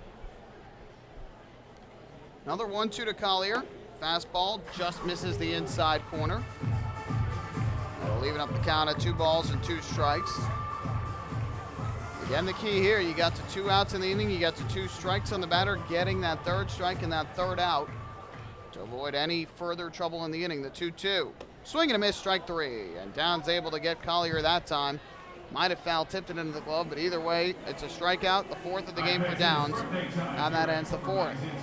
First 1-2-3 inning of the game for Downs. We have played 4 tonight here at Clipper Magazine Stadium. Barnstormers still in front, 3-1. Hey fans, this is pitcher Bobby Blevins, and you're listening to Ducks Baseball on the Ducks official YouTube channel, youtube.com/DucksBaseball. Beautify your patio, walkway, driveway, or pool surround with Nicoloc paving stones and walls. Nicoloc's specially formulated paver shield offers extra surface wear protection and color enhancement throughout the thickness of the paver. Paver shield guarantees that your pavers will look great for years to come. Bring home the elegance with Nicoloc. Visit the Nicoloc Design Center, Sunrise Highway, Lindenhurst, or Nicoloc.com. Let Nicoloc Pavers, let Nicoloc Pavers pave your way. Enjoy the ultimate VIP fan experience at Bethpage Ballpark this season by taking in a Ducks game from the brand new Trout Town Fan Can. Presented by Roscoe Beer Company, the Fan Can is available for rental at all Ducks home games. It features 12 Dream Seat theater-style padded seats, beverage holders, an air-conditioned atmosphere, and an incredible view of the game. Packages are now available with food and beverage included.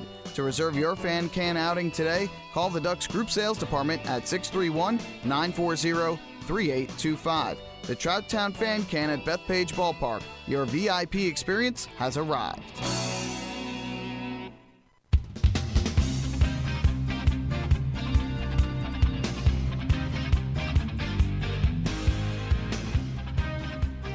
We head to the 5th. Ducks fans, don't forget to stop by the Waddle Inn shop on your next visit to Bethpage Ballpark, where exclusive hard-to-find Ducks memorabilia is now on sale.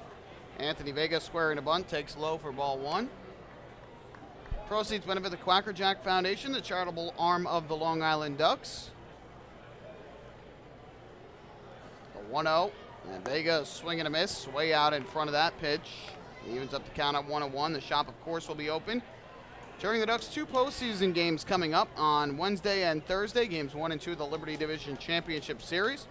1-1 fastball, catches the inside corner, another called strike, and it's 1-2. Vega, an RBI single through the left side back in the 2nd inning, accounting for the only Ducks run of the ball game to this point. They trail 3-1.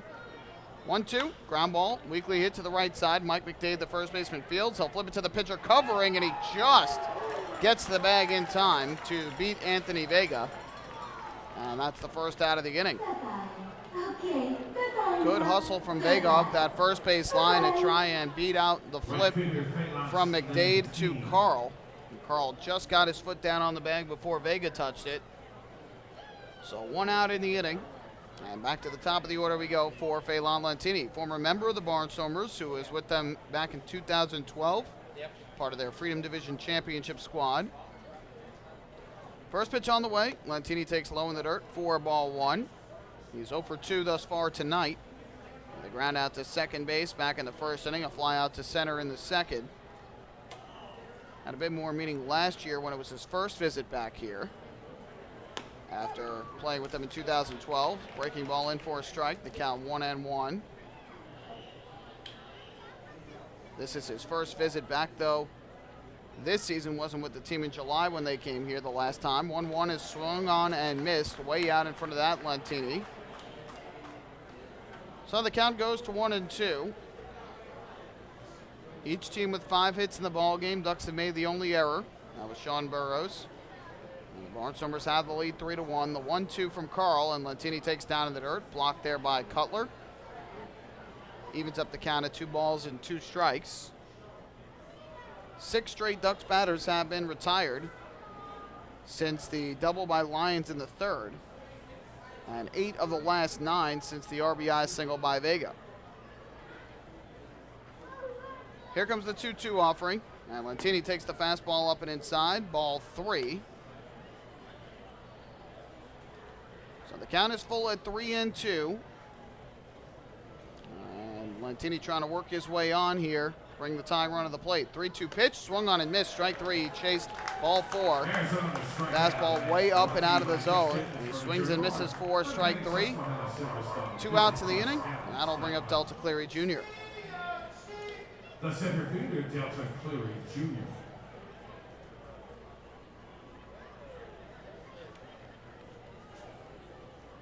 So with 2 away, up to the plate steps Delta Cleary Jr., switch hitter, batting from the left side. He's 0 for 2.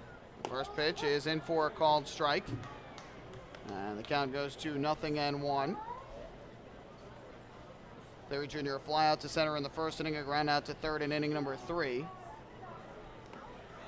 And here a swing and a miss for strike 2. So Cleary Jr. quickly behind in the count at 0-2.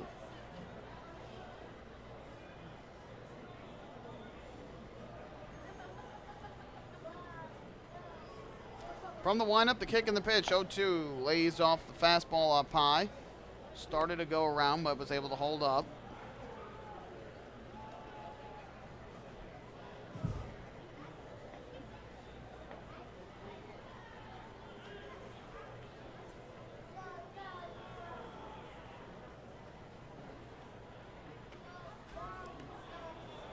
Here, a breaking ball down in the dirt. They appeal, and they say Cleary Jr. went around. The third base umpire, Joe Del Balso, saying he went around for strike 3.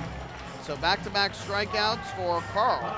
And he has worked back-to-back 1, 2, 3 innings, setting down the last 8 Ducks hitters to come to the plate. We're halfway through on this Thursday night. The Barnstormers leading the Ducks 3-1. Hey fans, this is pitcher Ian Marshall, and you're listening to Ducks Baseball on the Ducks official YouTube channel, youtube.com/DucksBaseball. Thinking about buying or refinancing a home? Start by attending a free MCU home buying seminar. Then speak with one of our loan specialists who will guide you through the loan process. With an affordable mortgage from Municipal Credit Union, Home Sweet Home will be a little sweeter. Call 212-238-3521 or visit nymcu.org to apply for your mortgage today. Municipal Credit Union. Strong, trusted, growing. Municipal Credit Union is an equal housing opportunity lender. Take your group out to the ball game this season and enjoy all the fun of Ducks baseball at discounted prices with the Hebrew National Picnic Area, luxury suites, the Smokin' Owls Party Deck, the Trout Town Fan Can, and so much more. Bringing your group to the game will be an unforgettable experience. The Ducks even offer opportunities to sing the national anthem, serve as the Ridgewood Savings Bank color guard, be the Nicolak Dream Team, put on a pregame performance, or shag fly balls during Ducks batting practice. To book your outing today, call 631-940-3825 and ask for the group sales department. Long Island Ducks Baseball. Good times every time.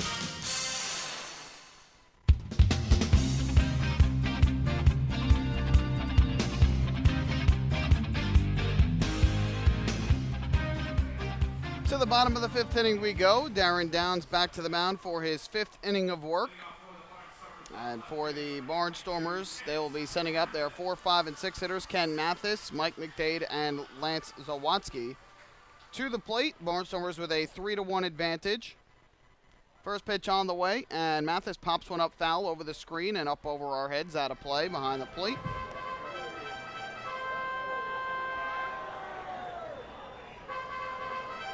So the count 0-1. Mathis in the game is over 2, a line out to short in the first and a ground out to third in the third. From the stretch, the 0-1, swing and a miss. Way out in front of that one was Mathis. Cuts through the fastball and the count 0-2.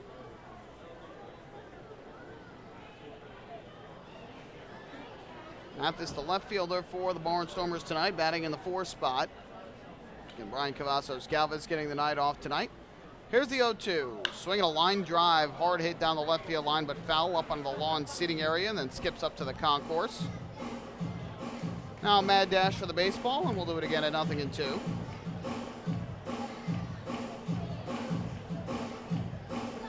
Cody Puckett playing along the line at third. Elmer Reyes, the second baseman, shaded up the middle. And the 0-2. Swinging a line drive foul, this time down the right field line out of play.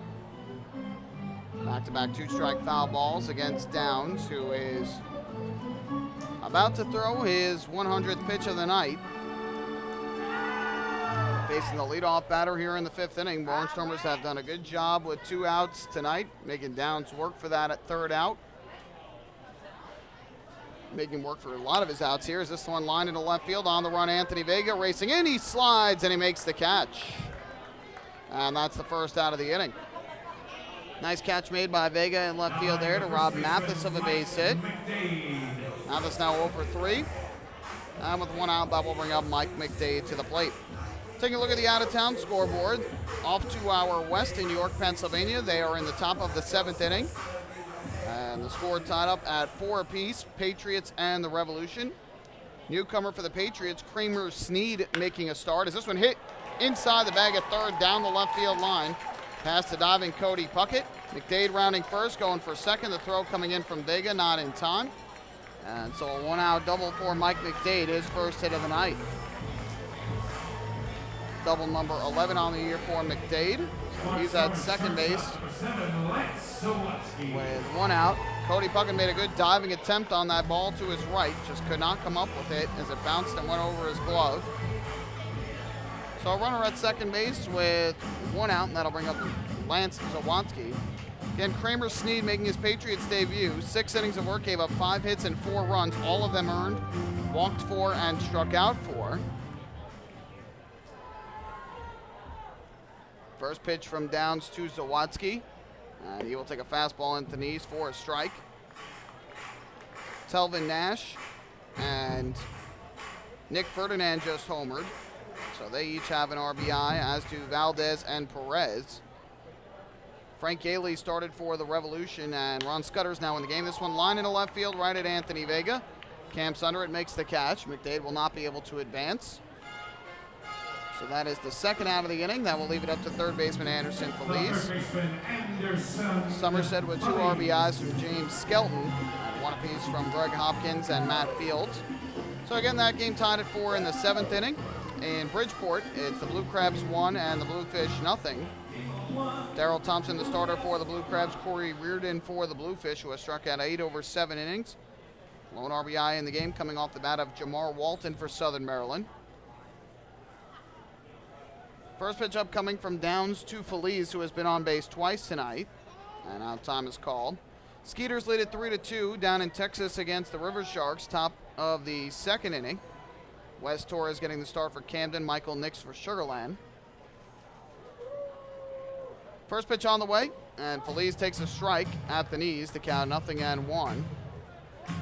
Skeeters getting 2 RBIs from Patrick Palmero, and 1 from Johan Lamonta. Was announced today that Patrick's father, Rafael Palmero, he of 3,000 hits, 500 home runs in his major league career, now 50 years old and retired, is going to come out to play for the Skeeters over the weekend.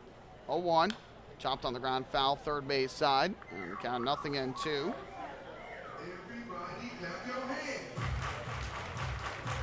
for Camden. Carlos Guzman has driven in 2 runs. Matchup of 2 non-playoff teams down in Sugarland. So Downs looking for the final strike, final out of the inning. Runner at second base with 2 down. The Ducks trailing by 2. And the 0-2 on the way to Feliz is a fastball way up high for ball 1. They are underway at Arrowhead Stadium. NFL action tonight. The Broncos facing the Chiefs. Both teams 1-0 on the year. Locals for Major League Baseball, the Yankees and Mets both have the nights off before they meet up tomorrow in the start of the Subway Series at Citi Field. Here's the 1-2. Breaking ball low and inside. Downs misses again. Count 2-2, and the Ducks getting some action going down in the bullpen along the left field line. College football action tonight. Number 11 Clemson is leading Louisville 7-0 at Papa John's Cardinal Stadium in Louisville, Kentucky. So here's your look at the out-of-town scoreboard. It'll be a 2-ball, 2-strike pitch from Downs to Feliz. Gets the sign. Kicks and fires, and Feliz swings and misses, strike 3. Gets him to chase the pitch down low. Strikeout number 5 in the ball game for Darren Downs, and that will retire the side. No runs, 1 hit, 1 man left for the Barnstormers. They have left 7 on base tonight. We have played 5 here at Clipper Magazine Stadium. It is the Barnstormers 3 and the Ducks 1. Hey fans, this is closing pitcher Ryan Cushmall, and you're listening to Ducks Baseball on the Ducks official YouTube channel, youtube.com/DucksBaseball. The results are in. PSEG Long Island is delivering 99.9% reliability. We got there by strengthening equipment and clearing trees along power lines across our area. And our new outage management system will continue to ensure improved communications and faster restoration. 99.9% reliable. It's one more way we're serving you better. Discover how we're improving every day to bring you better service at www.psegliny.com/reliability. M&V Limousines is the official bus company of the Long Island Ducks. Family owned and operated, they've been in the business for over 23 years. M&V Limousines offers coach buses with Wi-Fi and restrooms, party buses, exotic limousines, and so much more. Whether you're looking for transportation for weddings, proms, corporate outings, or long-distance trips, they've got the right vehicle for you. Visit their showroom in Comac or check them out online at mvlimo.com. M&V Limousines, the official bus company of the Long Island Ducks.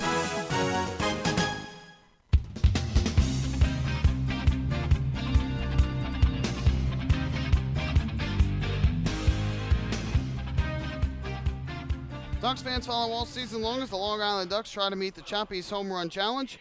If the Ducks hit 100 home runs, Chappie's Funeral Homes will donate $5,000 to the Quacker Jack Foundation.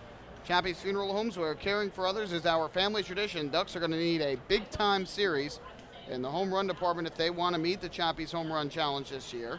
First pitch on the way to Lions is a breaking ball that catches in at the knees for a called strike to count 0-1. Ducks are at 87 home runs right now, so they need 13 home runs in the next 3 games and the final 4 innings that remain for them in this game. The 0-1, Lions takes a fastball again in for a strike. Lions quickly behind 0-2. He's got 2 hits and 2 at-bats tonight, a single off the wall and right, and then a double down the right field line. So 2 for 2, trying to get that average back up to 300. He's close. He's right at 299 now, according to the scoreboard in left center. He started the day at 296. Takes the ball on the count 1-2. You know he wants to finish the year above 300, or at least at 300. The 1-2, breaking ball low. Taking to even up the count. 1 run, 5 hits, 1 error for the Ducks tonight. 3 runs, 6 hits, no errors for the Barnstormers. Ducks have left 4 on base. The Barnstormers have left 7. 2-2 pitch on the way. Lions swings and grounds it up the third baseline foul. Downs with two outs last inning. Ducks had a pitcher warming up in the bullpen. It looked like Patrick Kreider, but whoever it was that was warming has sat back down, so I guess Downs will go back out for a 6th inning. Here's the 2-2. Low in the dirt, another ball, and the count goes full at 3-2. And if Downs can get through that 6th inning with only the 3 runs allowed that he's given up and does not go any further, it would be his 5th straight quality start. So good job by Lions here to work the count from 0-2 to 3-2. Let's see if he can work his way on. He leads the team in walks this year. Payoff pitch from Carl, and Lyons takes the fastball low and inside, ball 4. An excellent at-bat from Dan Lyons. Started behind 0-2 on 2 strikes at the knees and works the walk. First walk of the game for a Ducks batter. It's the first Municipal Credit Union walk with a purpose. Every time a Ducks batter walks, the Quacker Jack Foundation wins. It's his 45th walk of the season, again the most on the Ducks roster. So Lyons reaches first to start the inning, and that is the first time in this game the Ducks have had the leadoff man on. Now the tying run at the plate in Randy Ruiz. First pitch from Edwin Carl, and Ruiz swings, and it's a high fly ball, center field, well hit. Going back, Zach Collier, warning track at the wall, he leaps up, and you can forget it. A 2-run home run to center field for Randy Ruiz, his 10th home run of the season, and the Ducks on the 2-run blast have tied up this game at 3 in the top half of the 6th inning. Ruiz will come to home plate, the high five for Dan Lyons. He'll make his way back to the dugout. First pitch swinging, and Ruiz uncorks a long home run out to deep center field just to the left of the batter's eye. And the 2-run blast has tied up this ball game at 3 apiece. So just after we talk about the Chappies home run challenge, Ruiz goes yard for his 10th home run of the season, the Ducks' 88th of the year. And if the Ducks hit 100 home runs, they will meet the Chappies home run challenge, and Chappies Funeral Homes will donate $5,000 to the Quacker Jack Foundation. First pitch swinging is Sean Burrows. He grounds to second. Kajimoto will throw him out at first. Burrows 0 for 3 on the night. And that is the first out here in inning number 6. And all that started on the great at-bat by Dan Lyons. Fell behind 0-2, found a way to work out the walk. And that set the stage for Ruiz, who hit it deep to center field. It's 400 feet to the batter's eye in center. This pitch is taken low and inside for ball 1. It went just up on the lawn seating area to the left of the batter's eye. Collier gave it a good chase, made a leap at the wall, and just couldn't tell if it hit off the wall or left the yard.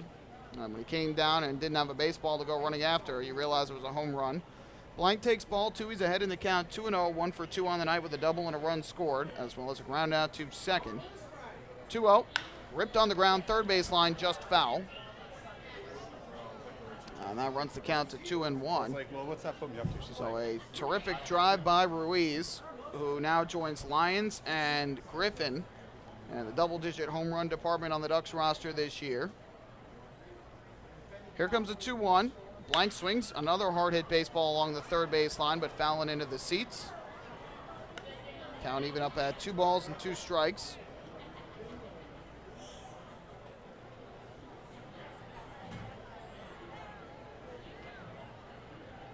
Carl works out of the windup. There's 2-2 offering. Breaking ball popped up in the air, foul first base side. McDade over towards the stands on the warning track. He'll make the catch. So Blank with the pop out to first. 2 away, and that will leave it up to Elmer Reyes. Now batting number 11, second baseman Elmer Reyes. Your Schwanger brothers. Hey man. All right, now Carl is at about 85 pitches in this game. So still has been fairly effective. Doesn't look like anybody is throwing for the Barnstormers. And again, nobody throwing for the Ducks right now, so I have to think Downs will go back out for a 6th inning. Here, Reyes first pitch swinging. A 2-hopper back to the mound, fielded and thrown over to first by Carl for the out. And that'll end the inning. But the Ducks get 2 runs on 1 hit. The 2-run home run by Randy Ruiz. No errors, and the bases are left empty. And after 5.5 here at Clipper Magazine Stadium, it's the Ducks 3 and the Barnstormers 3. Hi, this is shortstop Dan Lyons. You can follow me on Twitter at @TheDannyLyons, and you're listening to Ducks Baseball on the Ducks official YouTube channel, youtube.com/DucksBaseball.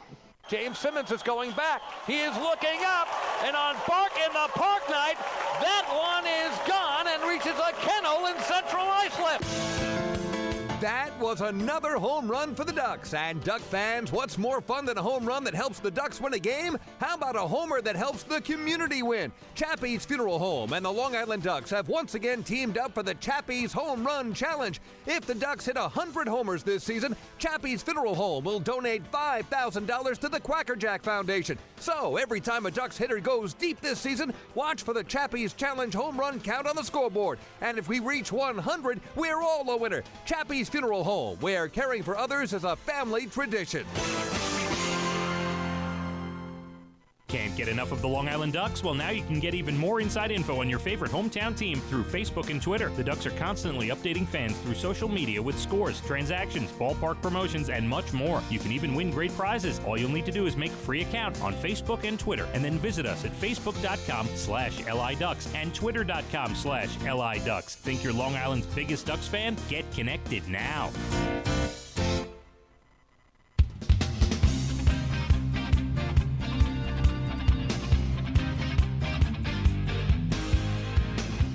Randy Ruiz's two-run home run in the top half of the sixth inning has tied up the ball game at 3. Each team now with 6 hits. And we go to the bottom half of inning number 6. Darren Downs back out there to try and navigate through 6 innings tonight. Turn in another quality start. Kevin Rivers will lead things off, and the first pitch that he sees is a fastball strike over the outside corner. And the count 0-1. Rivers tonight has been on base twice, a single to right in the second and a walk in the third. And here he swings and misses way out in front of the breaking ball, and the count quickly 0-2 in favor of Downs. It looks like it is Nick Struck who has begun to throw out in the left field bullpen. They're sort of blocked from him. The 0-2 is up high, 4 ball. We can see down into the left field bullpen. It's a righty throwing. The player that's standing to guard against any foul balls hitting the pitcher looks like Amalio Diaz. He's blocking the numbers, so we can't tell for sure. This one comes up and inside, and it hits Rivers. Not what you want to do there with 2 strikes on a batter, but Downs lost control of the pitch. It came up and caught Rivers on the right arm. So the leadoff bat on for the Barnstormers after the Ducks put up the 2 spot in the top of the inning. And now with 1 on and nobody out, that'll bring up Charlie Cutler. So Kevin Rivers hitting in the 8th spot of the order, a single, a walk, and a hit by pitch. And here is Charlie Cutler, who has walked and grounded out to second in his 2 plate appearances tonight. Rivers on the year only 2 for 2 in the stolen base department, so not a huge threat. First pitch on the way from Cutler. He swings and it's a fly ball to right center field, converging our Cleary Jr. and Lantini. It'll be the center fielder Cleary Jr. who makes the catch. So Cutler retired on 1 pitch, and back to the top of the order we go for Kachimoto.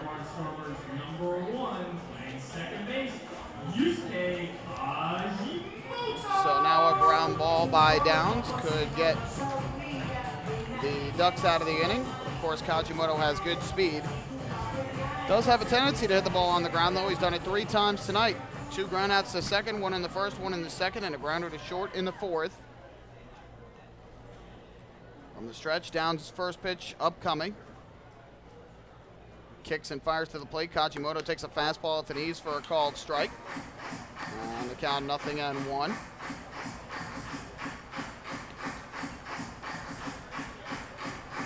Kachimoto had a big home run in last year's postseason. We'll see if he can pull off the same dramatics this year in the playoffs as Downs throws over to first.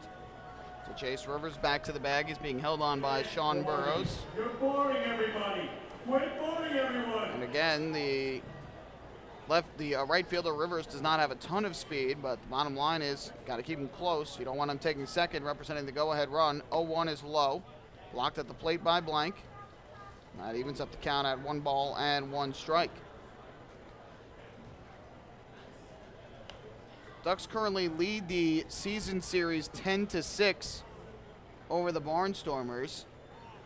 Last time they were here in July, the 13th through the 16th, they split a 4-game set, won the middle 2, lost the bookends of that series. Played very well at home against them, going 7-1 at Bethpage Ballpark against the Stormers.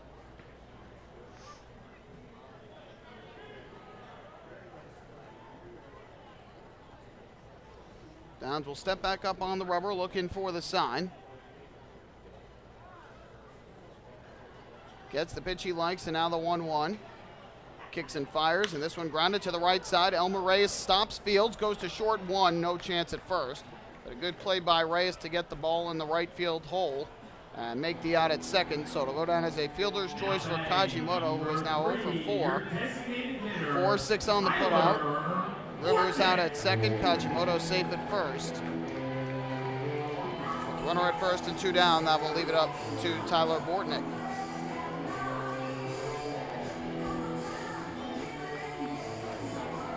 DJ Boston, the hitting coach for the Barnstormers, now coaching down at third base. You can bet with Kajimoto's speed, 12 of 15 on the year, he might be trying to go for second. Downs kicks, throws over to first to chase Kajimoto back to the bag.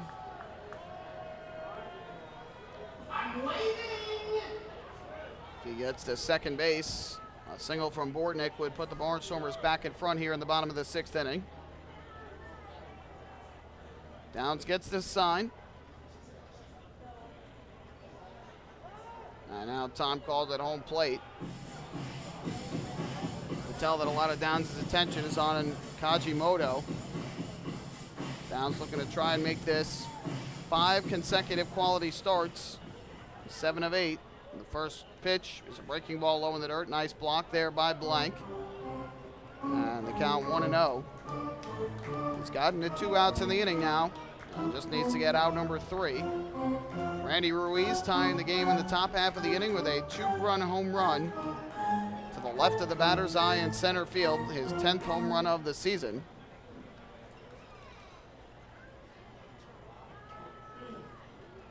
Here comes the 1-0. And this fastball misses up and outside for another ball. Ruiz, that was his first home run here at this ballpark in this 2015 season. Here's the 2-0. Ripped towards short, caught by the running Dan Lyons off to his left. So Bortnick hits the ball hard, lines out to short, and the side retired. Darren Downs with 6 innings, a 3-run ball yet again for the Ducks. No runs, no hits, 1 left in the inning. 6 complete tonight here in Lancaster. Ducks and the Barnstormers are tied at 3. Hey fan, this is outfielder Delta Cleary Jr. and you're listening to Ducks Baseball on the Ducks official YouTube channel, youtube.com/DucksBaseball. Spring into a new Honda at Huntington Honda and pay $59 a month for a new 2015 Honda Civic LX sedan. $59. So spring into Huntington Honda on Jericho Turnpike just east of Route 110 or HuntingtonHondaCars.com. Huntington Honda, discover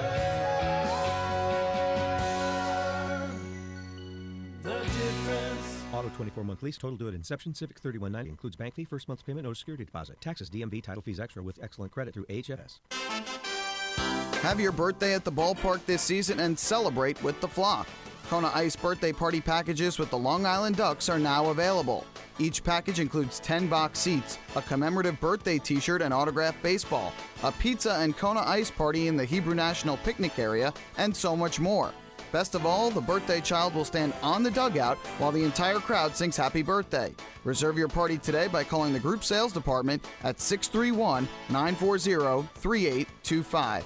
Kona Ice birthday parties with the Long Island Ducks, a once-in-a-lifetime experience.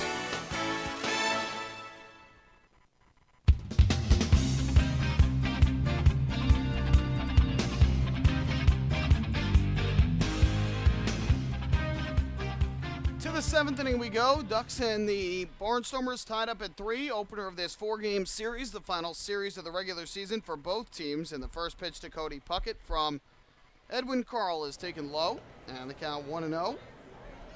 Carl, the starter tonight, making his Barnstormer debut. We'll head into the 7th inning.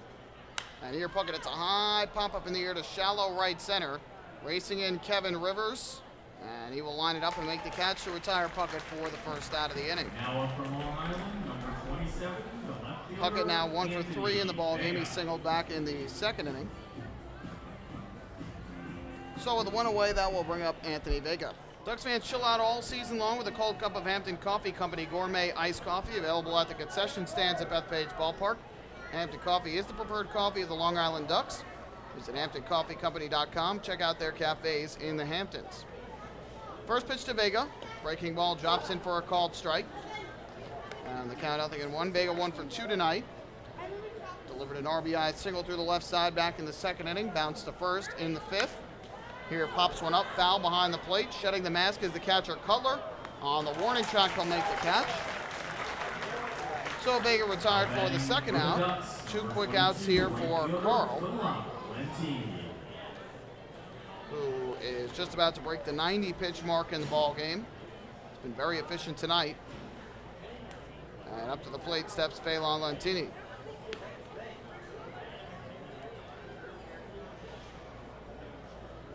So here is Lentini to bat from the right side. Looks like Nick Struck still warming up down the left field line for Long Island. He will probably come in the 7th inning. First pitch breaking ball, misses upstairs for a ball.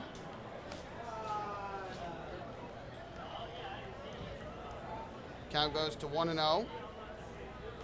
Lentini has grounded out to second, flown out to center, and struck out swinging. Swings through a pitch here for strike one to even up the count at 1 ball and 1 strike. Carl looking for his third 1-2-3 inning of the game. 1-1, swing and a miss. Lentini chasing downstairs. Very unlike Lentini to chase pitches out of the zone. He has been very good, very disciplined at the plate in his Ducks career, but of late seems to be chasing a lot of pitches out of the zone, and that is not like him. So the count 1-2, the kick and the pitch on the way from Carl, and this one lined into right field. On the run, Kevin Rivers to his left. He'll make the catch. And rotten luck there for Lentini as he hit the ball hard, but lined it out to right field. So the Ducks go in order in the top half of the 7th inning. Time to stretch at Clipper Magazine Stadium with the score tied at 3 apiece. Hi, this is pitcher John Brownell, and you're listening to Ducks Baseball on the Ducks official YouTube channel, youtube.com/DucksBaseball. Hey, Ducks fans, the official hotel of the Long Island Ducks is the Upsky Long Island Hotel in Hauppauge. It's centrally located on the north shore of Long Island and offers a home away from home for both business and leisure guests. The Upsky Long Island Hotel features an indoor pool, 24-hour business center, a fitness center, and complimentary Wi-Fi in all guest rooms. Enjoy the contemporary American cuisine at the Fountain Grill restaurant or grab a quick bite to eat at Cafe Pronto. Best of all, it's only minutes from Bethpage Ballpark. The Upsky Long Island Hotel, the official hotel of the Long Island Ducks. Call 231-1100 today. That's 631-231-1100. Family fun every time. Beautiful evening for baseball. Big action every time. He reaches up, it's gone! Great value every time. And the Ducks have won it 7-1. The Ducks schedule is loaded with new promotions this season, and with an average ticket price of just $10 and free parking, there is no better value on Long Island. For game times and tickets, visit liducks.com. Long Island Ducks Baseball. Good times every time.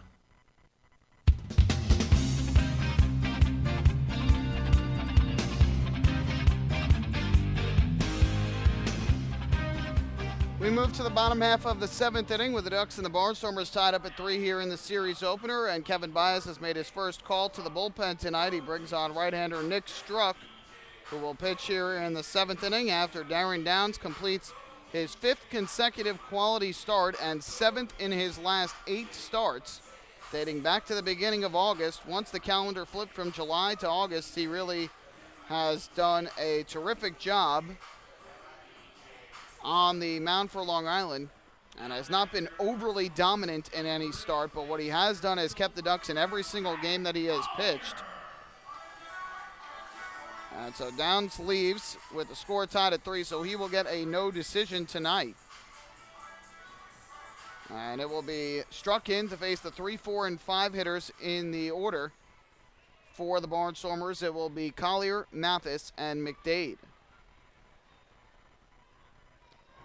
Struck looks in for the sign, comes set, and his first pitch on the way. Collier swings, rips this one foul down the right field line, one hopping into the Barnstormer bullpen, where there is a pitcher warming up for them. It is a right-hander, and it appears like it is Scott Gracie. So he will probably come in to pitch the 8th inning of this ball game, and the Ducks hoping that he will come in with the score still tied at 3. Struck from the belt, the 0-1. And this breaking ball, a check swing grounder past him out to the left side. Charging it as Lions try to barehand it, cannot come up with it cleanly. And safe at first base is going to be Collier. Struck came off the mound to the front of it, and that was hit just to the right side of the mound. Struck could not get to the baseball. And at that point, the only chance was for Lions to come up with it. Could not field it cleanly on the barehand, but it's going to be an infield single for Collier. So no error for Lions, and that completely understandable, very tough play. 7th hit of the game for the Barnstormers. So 1 on and nobody out here is Ken Mathis to the plate. And of course, Struck will have to keep an eye on Collier, who is 13 for 16 in the stolen base department. They throw to first and they get him. Oh, they picked him off at first. How about that? Struck turned right away, threw over to first. Collier tried to dive back, but he was out. And just as we're talking about how he needs to pay attention, he throws over there and gets him out at first base. And a big, big pickoff for Nick Struck, and just like that, one out. So Collier caught napping out at first base. And now the first pitch to Kent Mathis is a fastball strike over the outside corner. The numbers on the year for Nick Struck: 5-3 record, a 2.05 ERA in 47 games, 1 start. Gets the sign from Blank and his 0-1 upcoming. Deals, and Mathis swings and misses, chasing that breaking ball down low. On the count, 0-2. 48 in the third innings for Struck, 34 hits, 11 runs, all of them earned. He has walked 23 and struck out 50. Opponents hitting just 201 against him this season. So it'll be an 0-2 pitch upcoming here to Mathis, who bats from the right side. Tonight he is 0 for 3. Pitch on the way, and he swings and lines one in the air to right. Well hit, going back. Phelan Lentini turns and looks, and you can forget it. A solo home run over the wall and right for Kent Mathis. His 7th home run of the year on an 0-2 pitch. And the Barnstormers retake the lead, 4-3, here in the bottom of the 7th inning. Well, again, here in Lancaster, can lead pitches out over the plate to righties. They lift it in the air to right field. It will very likely have a chance to go out. And that one went out by a long way on the far left side of the picnic tents. So for Kent Mathis, his 7th home run, his 39th run batted in. Nick Struck gives the lead back to the Barnstormers at 4-3, and here Mike McDade, a big swing and a miss. And the count 0-1. McDade, a switch hitting first baseman who is 0 for 3 on the night, or excuse me, 1 for 3 on the night. He doubled to left his last time up in the 5th inning, struck out his first 2 times. 0-1. Line drive over third into left field, a base hit. So Nick Struck has now allowed 3 straight hits to the first 3 hitters he has faced here in the 7th inning. Only one of them hard hit, though, the home run. How big was it that he got that pickoff? It ended up being only a solo homer instead of a 2-run home run. Home run that Struck gave up, the 3rd that he has allowed this year. And it ends a streak now of 12 straight appearances in which he did not allow a single run. So now runner at first, 1 away. Here's Lance Zawatsky to the plate. First pitch, Struck deals, and Zawatsky rips one, caught by Sean Burris. He'll step on the bag for the out. A 3 unassisted double play, and the side retired. Another hard hit ball off of Nick Struck, but this time it results in a double play and the side retired. However, the Barnstormers get a run on 3 hits, including the solo home run from Ken Mathis. They leave the bases empty, and after 7 innings of play, it's the Barnstormers 4 and the Ducks 3. Hey fans, this is first baseman John Griffin, and you're listening to Ducks Baseball on Ducks official YouTube channel, youtube.com/DucksBaseball. Few places on earth offer the charm and excitement of Fire Island. At Fire Island Ferries, located conveniently at 99 Maple Avenue in Bay Shore, they offer convenient travel to Fire Island 7 days a week. Fire Island is quickly becoming a top destination for families of all ages. Experience the informal, carefree communities, the dazzling night scene, enjoy fine dining, or climb to the top of one of the tallest lighthouses in the United States. But there's only one way to get there, by calling Fire Island Ferries at 631-665-3600 today. For fare and scheduling information, please visit fireislandferries.com. Hey Ducks fans, stay up to date with Long Island's hometown team by visiting Quack of the Bat, the official blog of the Long Island Ducks. Quack of the Bat will bring Ducks fans beyond the headlines with in-depth feature articles, breaking news stories, game previews, post-game wrap-ups, and so much more. Interact with the team during the entire season through quotes directly from the players and coaches, as well as exclusive video clips and photos. Check out the blog today at quackofthebat.wordpress.com. Quack of the Bat, the official blog of the Long Island Ducks.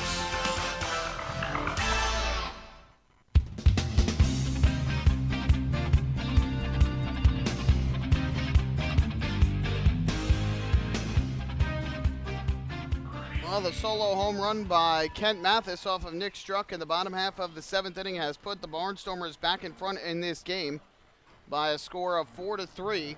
Not a big home run, because the Ducks this year when tied after 7 innings, have a 7-9 record. Not great, but not bad.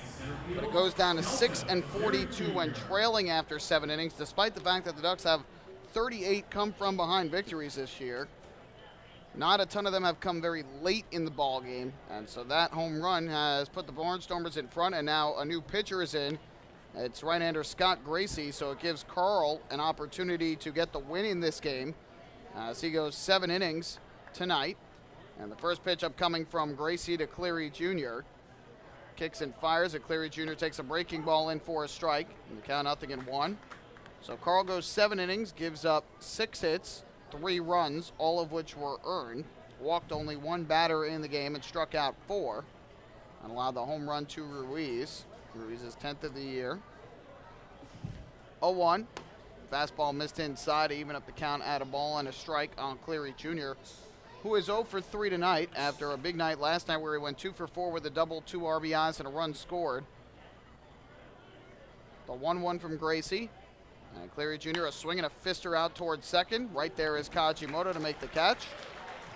And that is the first out of the 8th inning. I'll have to get you the final pitch counts on both starters. Downs' final line, by the way, 6 innings, 6 hits, 3 runs, all earned. He walked 3, struck out 5, and hit 1 batter.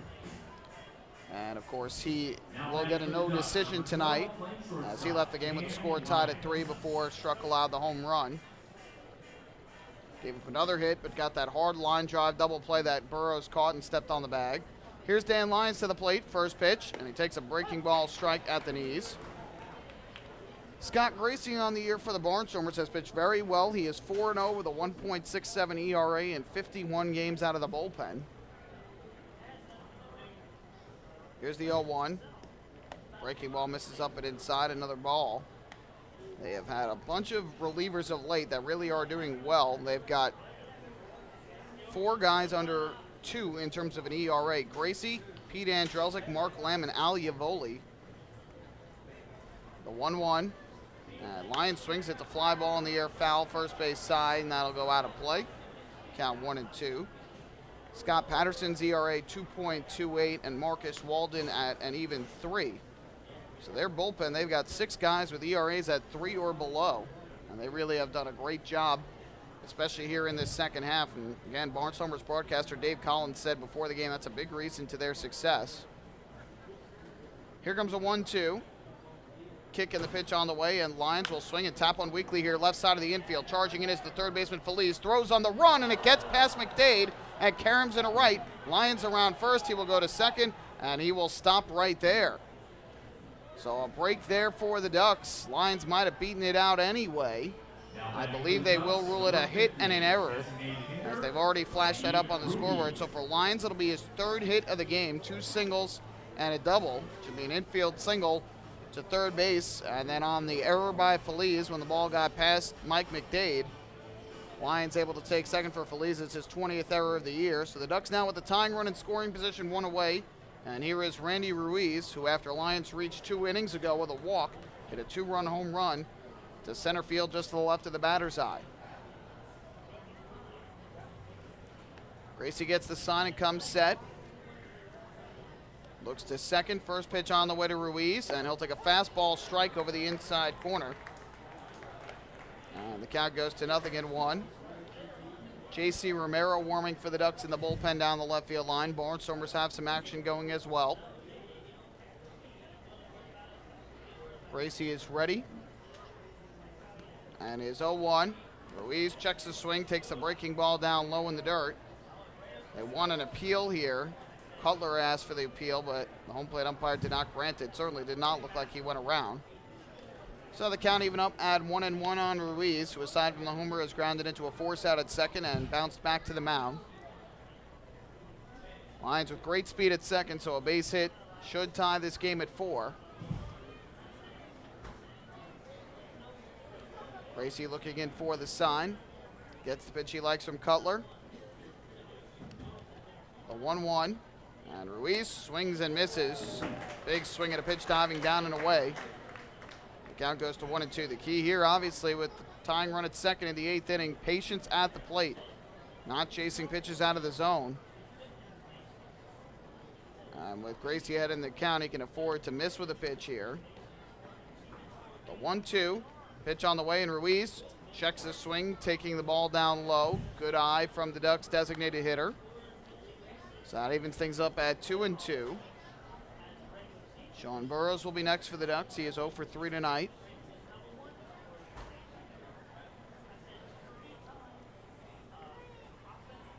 Gracie is ready to go, working out of the stretch. Lions leads at second. The 2-2 to Ruiz, and he will check his swing at another breaking ball down low. Started to go again, but was able to hold up. So the count full at 3-2 on Ruiz. Ducks trailing by a run here in the top half of the 8th.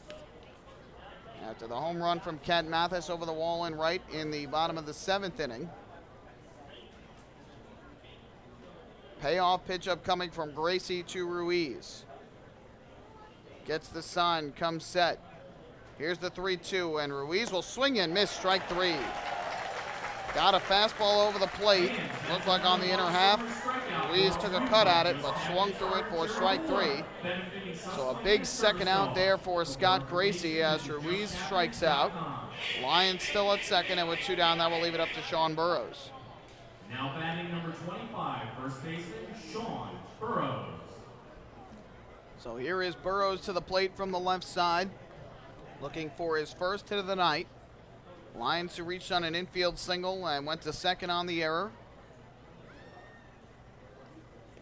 Takes his lead at second. First pitch on the way from Gracie, and Burrows swings a ground ball to second. Right there is Kajimoto, and his throw over to first in time for the out. So on one pitch, Sean Burrows retired, and the Ducks come up empty in the 8th. No runs, 1 hit, 1 error. They leave 1. And after 7.5 innings of play tonight, it is still the Barnstormers 4 and the Ducks 3. Hey fans, this is outfielder and hitting coach Lou Ford, and you're listening to Ducks Baseball on the Ducks official YouTube channel, youtube.com/DucksBaseball.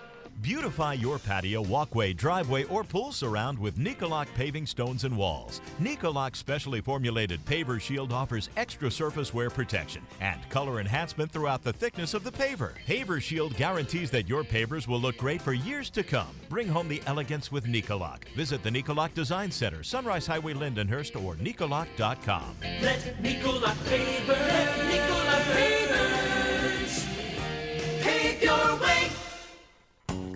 M&V Limousines is the official bus company of the Long Island Ducks. Family owned and operated, they've been in the business for over 23 years. M&V Limousines offers coach buses with Wi-Fi and restrooms, party buses, exotic limousines, and so much more. Whether you're looking for transportation for weddings, proms, corporate outings, or long-distance trips, they've got the right vehicle for you. Visit their showroom in Comac or check them out online at mvlimo.com. M&V Limousines, the official bus company of the Long Island Ducks.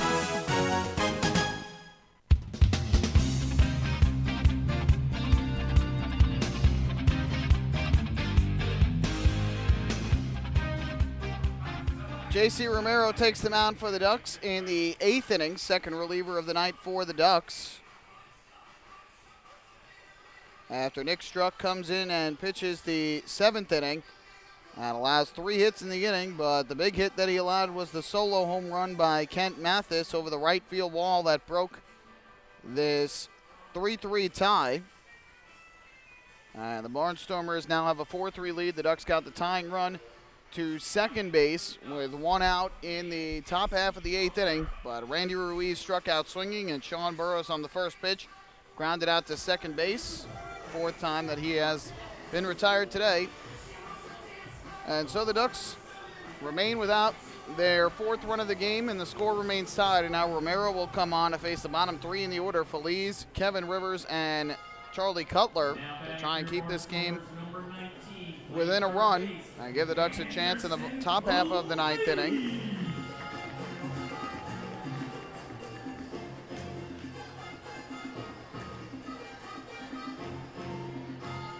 So, up to the plate will step Feliz to lead things off against former big leaguer J.C. Romero.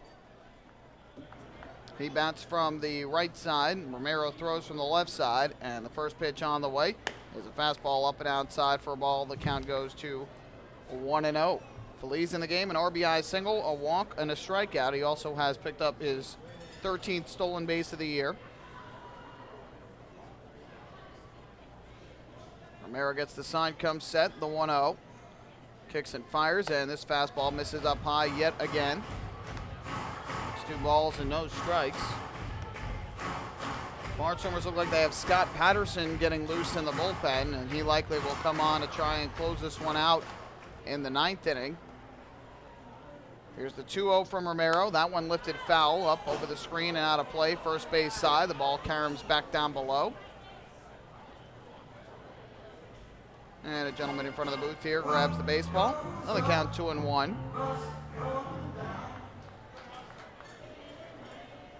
So Struck goes 1 inning, 3 hits, 1 run, no walks, no strikeouts, and the 1 homer. Here's the 2-1. Fastball misses the inside corner from Romero for ball 3. Lee's trying to work his way on to start the inning. Up next is Kevin Rivers.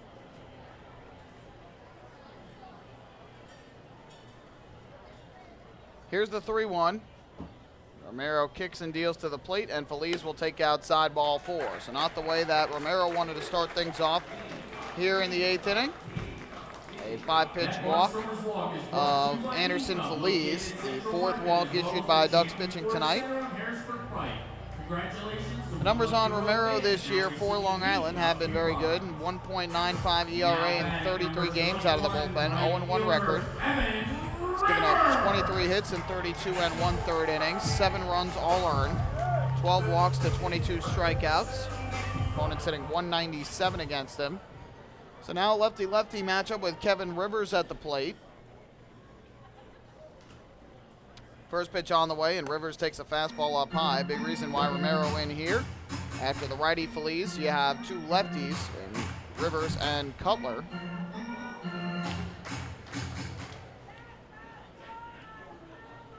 Romero behind 1-0. Gets the sign, kicks, throws over to first. Back safely there is Feliz. Rivers has been on base all 3 times tonight. A single in the 2nd, a walk in the 3rd, and was hit by a pitch in the 6th. That's the 3rd time he was hit this year. 1-0. That fastball up and inside. Romero having trouble finding the strike zone now. He's missed on 6 of the 7 pitches that he has thrown. And the count 2-0. Obviously, you don't want to fall behind any further. Down by a run. Runner at first, nobody out. It'll be a 2-0 to Rivers. Pitch on the way, swung on and lifted foul, 3rd base side. Late on that swing was Rivers. Folks, there goes another windshield. So the count goes to 2-1. Lancaster Insurance, agents for Goodwill Mutual and other fine companies. Charlie Cutler waiting in the on-deck circle. Digging back in is Rivers. Romero set on the mound, his 2-1. Swung and grounded towards second. Elmer Reyes picks it up, goes to short 1, and it goes off the glove of Dan Lyons and into left field. So Elmer Reyes tried to get the force out at second base, and the ball went off the edge of the glove of Dan Lyons and into left field. Second error of the ball game on the Ducks. We'll see if they give it to Reyes or to Lyons. Instead of getting at least 1 out, they get nothing. Now 2 on with nobody out, and Charlie Cutler coming to the plate. They call the error on Lyons there, the shortstop, so that's his 13th error of the year. Could not tell whether the ball was just misthrown by Reyes or whether Lyons just didn't catch it cleanly. And so they say the error is on Lyons. Square in a bunt, Cutler bunts it up the 3rd base side, foul. And the count 0-1. First 2 games of the series in York, Ducks played error-free baseball, and they've been playing very well defensively this year, but now the last 2 games they have committed 2 errors apiece. Some sloppy play here over these last 2 days on this road trip. Now the Barnstormers trying to move the runners over into scoring position for Yusuke Kajimoto. Here comes the 0-1. Romero kicks, turns back to second. Nothing doing there. Fans calling for a balk here, but clearly not one. Looks like Ricardo Gomez starting to warm now down the left field line. for the Ducks. Here's the 0-1. Cutler squares the bunt, pulls back, and takes the fastball up high. So that evens up the count at 1-1. Cutler tonight is 0 for 2 with a walk. A walk coming back in the second inning. He's grounded out to second and flown out to center since.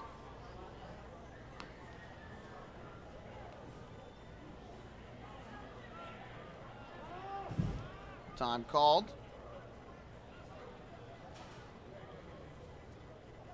So after Struck, who has been dominant of late, gives up the home run and 3 hits in the 7th. Romero has allowed a walk and an error here in the 8th.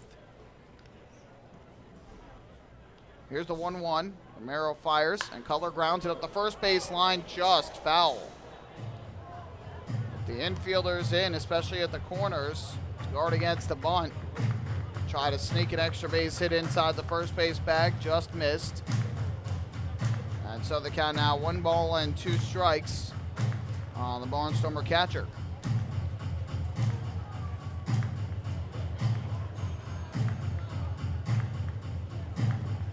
Cutler digs back in this lefty-lefty matchup. Romero looks in for the sign.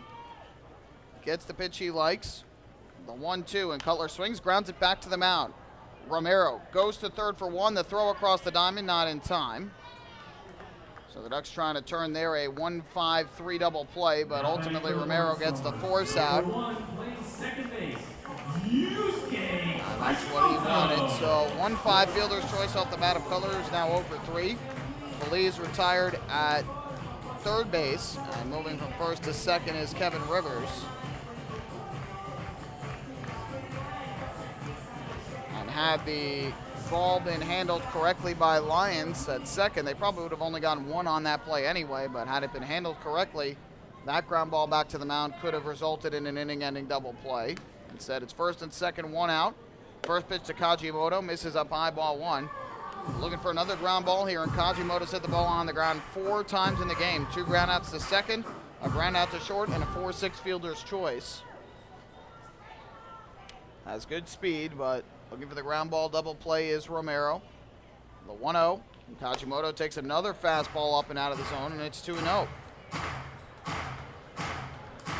Romero just doesn't have a sharp command here in this inning. Missing with a few too many pitches. Barnstormers showing their patience at the plate. 2-0 on the way from the left-hander. Kicks and fires, and this fastball is over the outside corner at the knees for strike 1. Kajimoto thought it was too far outside, but that pitch clearly pinning the corner. Rivers leads from second, Cutler from first with 1 out. Be a 2-ball, 1-strike pitch from J.C. Romero. Looks to second, deals to the plate, and Kajimoto swings and misses late on that fastball. So that is strike 2. Romero 1 strike away from the second out of the inning.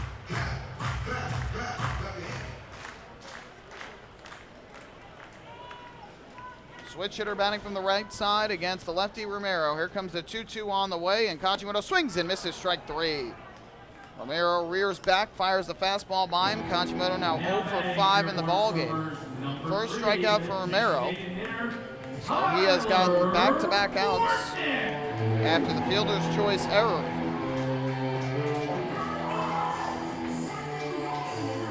Two on, 2 out, and that will leave it up to Tyler Bortnick.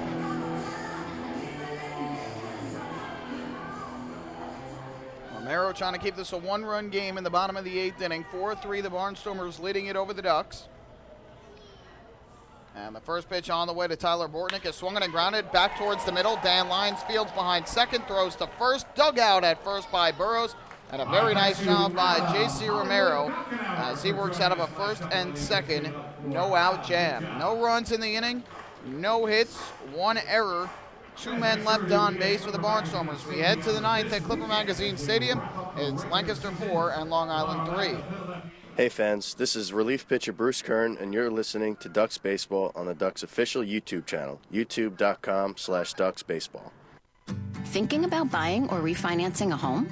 Start by attending a free MCU home buying seminar. Then speak with one of our loan specialists who will guide you through the loan process. With an affordable mortgage from Municipal Credit Union, Home Sweet Home will be a little sweeter. Call 212-238-3521 or visit nymcu.org to apply for your mortgage today. Municipal Credit Union. Strong, trusted, growing. Municipal Credit Union is an equal housing opportunity lender.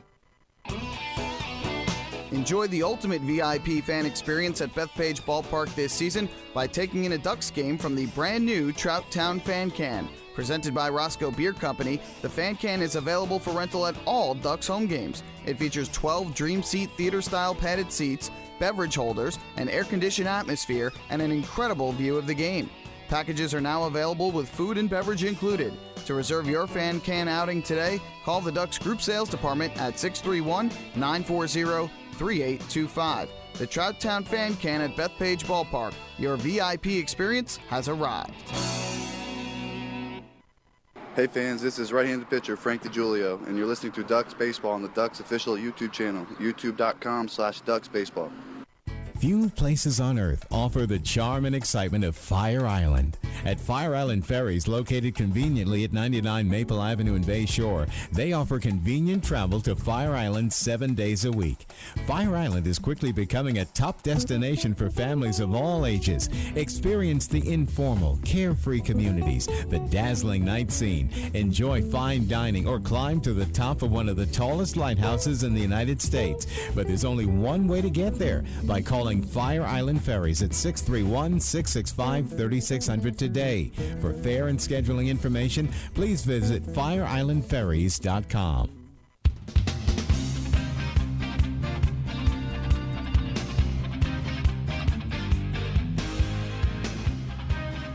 Well, we head to the ninth inning here at Clipper Magazine Stadium, the opening game of this final series of the regular season for both the Ducks and the Barnstormers. It is the Barnstormers who are in front right now by a run, 4-3 the score, but a great job by J.C. Romero to work out of a first and second no-out jam after allowing a walk and then another runner to reach on an error by Dan Lyons.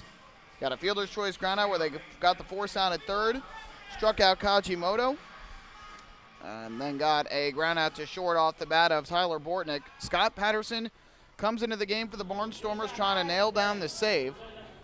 And he will face Mike Blank, Elmer Reyes, and Cody Puckett, the 6, 7, and 8 hitters for Long Island. First pitch to Blank, big curveball, and it misses down low for a ball one. On the year, Patterson has a 2.28 ERA in 48 games. He has 6 saves, 48 games of work, and 0-3 record. And here deals a breaking ball strike at the knees to even up the count. 47 in the third innings for Patterson, 37 hits, 17 runs, 12 of them earned. He has walked 9 and struck out 43. Here comes the 1-1. Patterson winds and fires, and Blank will swing and tap it right back to the mound. Fielded on a hop by Patterson. His throw over to first is in time. Blank retired, 1 away. Patterson has had his struggles this year against the Ducks. He's pitched in 6 games against them, 0-1 record and a 7.20 ERA. In just 5 innings of relief work, he has allowed 12 hits to the Ducks, 7 runs, 4 of them earned. He has walked 3 and struck out 8. So he has had some struggles throughout the course of the season against Long Island. But again, the Ducks have not faced Patterson and the Barnstormers since July. So it has been a long time since these two teams met. First pitch upcoming. Patterson fires to Reyes, who will take a strike on the inside corner, 0-1. Reyes in the game 0 for 3 with 2 strikeouts and a ground out back to the mound.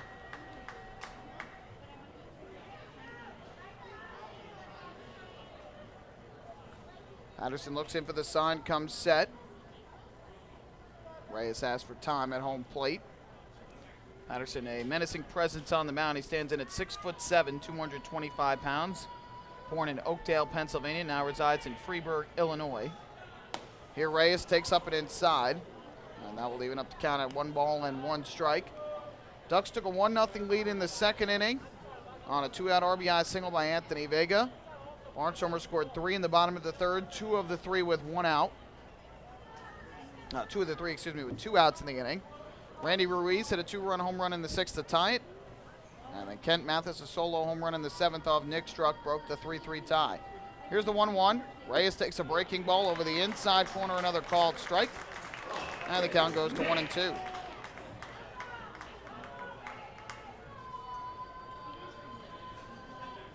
Patterson looking for the second out of the inning after Blank grounded back to the mound for out number 1. Here comes the 1-2 from Patterson to Reyes. Pitch on the way, and he swings and fists one out past the mound towards the middle of the infield. Kajimoto fields behind second. The throw to first is in time for the out. Great play by Yusuke Kajimoto to get Elmer Reyes at first base. A broken bat flare past the mound, and once it got past Patterson, looked like he was going to beat it out. But Kajimoto got to the ball quickly, made the off-balance throw to first to retire Reyes. Big second out of the inning. And now we'll leave it up to the third baseman, Cody Puckett.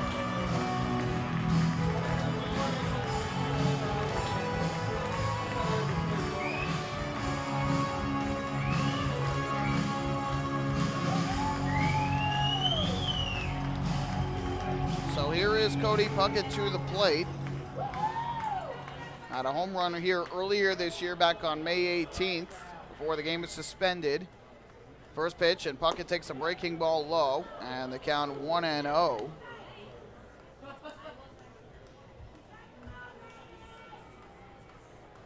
Puckett trying to keep this game alive with the bases empty and 2 down in the ninth. The 1-0, and this one lifted in the air to center. Moving in, Zach Collier on the run, lines it up, makes the catch. This ball game is over, and the Lancaster Barnstormers take the opening game of this 4-game series by a final count of 4-3. So the Ducks take the early lead, they lose that lead, and then after tying the game, Nick Struck, who has been dominant of late, allows the solo home run to right off the bat of Ken Mathis. The Ducks are unable to rally back and tie up this game or take the lead, and the Ducks drop their second straight and third of 4 on this road trip. They lose tonight 4-3 to the Barnstormers. Don't go anywhere, the post-game show is coming up next. We'll recap this game and hand out the Player of the Game award. Barnstormers winners tonight by a final count of 4-3. Hi, this is manager Kevin Byers, and you're listening to Ducks Baseball on the Ducks official YouTube channel, youtube.com/DucksBaseball. James Simmons is going back. He is looking up, and on in the park night, that one is gone and reaches a kennel in Central Islip. That was another home run for the Ducks. And Duck fans, what's more fun than a home run that helps the Ducks win a game? How about a homer that helps the community win? Chappie's Funeral Home and the Long Island Ducks have once again teamed up for the Chappie's Home Run Challenge. If the Ducks hit 100 homers this season, Chappie's Funeral Home will donate $5,000 to the Quackerjack Foundation. So every time a Ducks hitter goes deep this season, watch for the Chappie's Challenge home run count on the scoreboard. And if we reach 100, we're all a winner. Chappie's Funeral Home, where caring for others is a family tradition. Can't get enough of the Long Island Ducks? Well, now you can get even more inside info on your favorite hometown team through Facebook and Twitter. The Ducks are constantly updating fans through social media with scores, transactions, ballpark promotions, and much more. You can even win great prizes. All you'll need to do is make a free account on Facebook and Twitter, and then visit us at facebook.com/LIDucks and twitter.com/LIDucks. Think you're Long Island's biggest Ducks fan? Get connected now.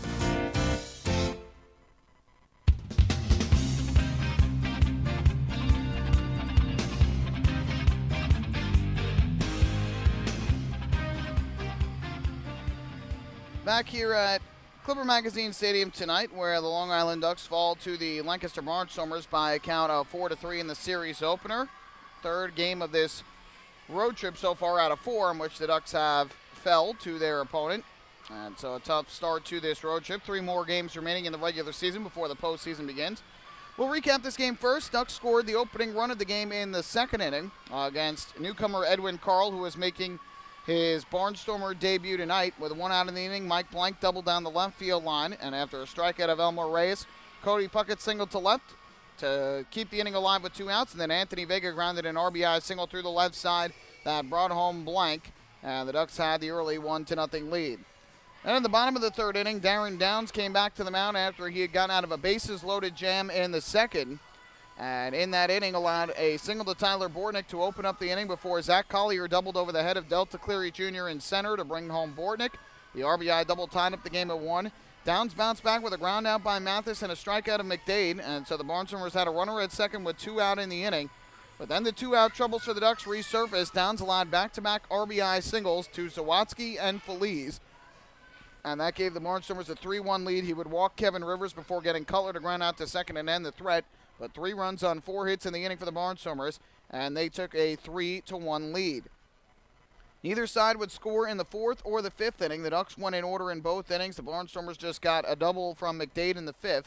So that took us to the 6th inning, and Dan Lyons led off the inning. He fell behind 0-2 in the count, but found a way to work out a walk to get on base to start the inning, and then up to the plate came Randy Ruiz, and Ruiz on the first pitch launched a long 2-run home run to the left of the batter's eye and straightaway center for Ruiz, his 10th home run of the year, RBIs 43 and 44. And with one big swing of the bat, the Ducks tied up the ball game at 3 apiece. But the Ducks would go in order the rest of the 6th inning. And after a scoreless 7th from Edwin Carl in the bottom of the 7th, Nick Struck came in after Darren Downs completed his 5th consecutive quality start.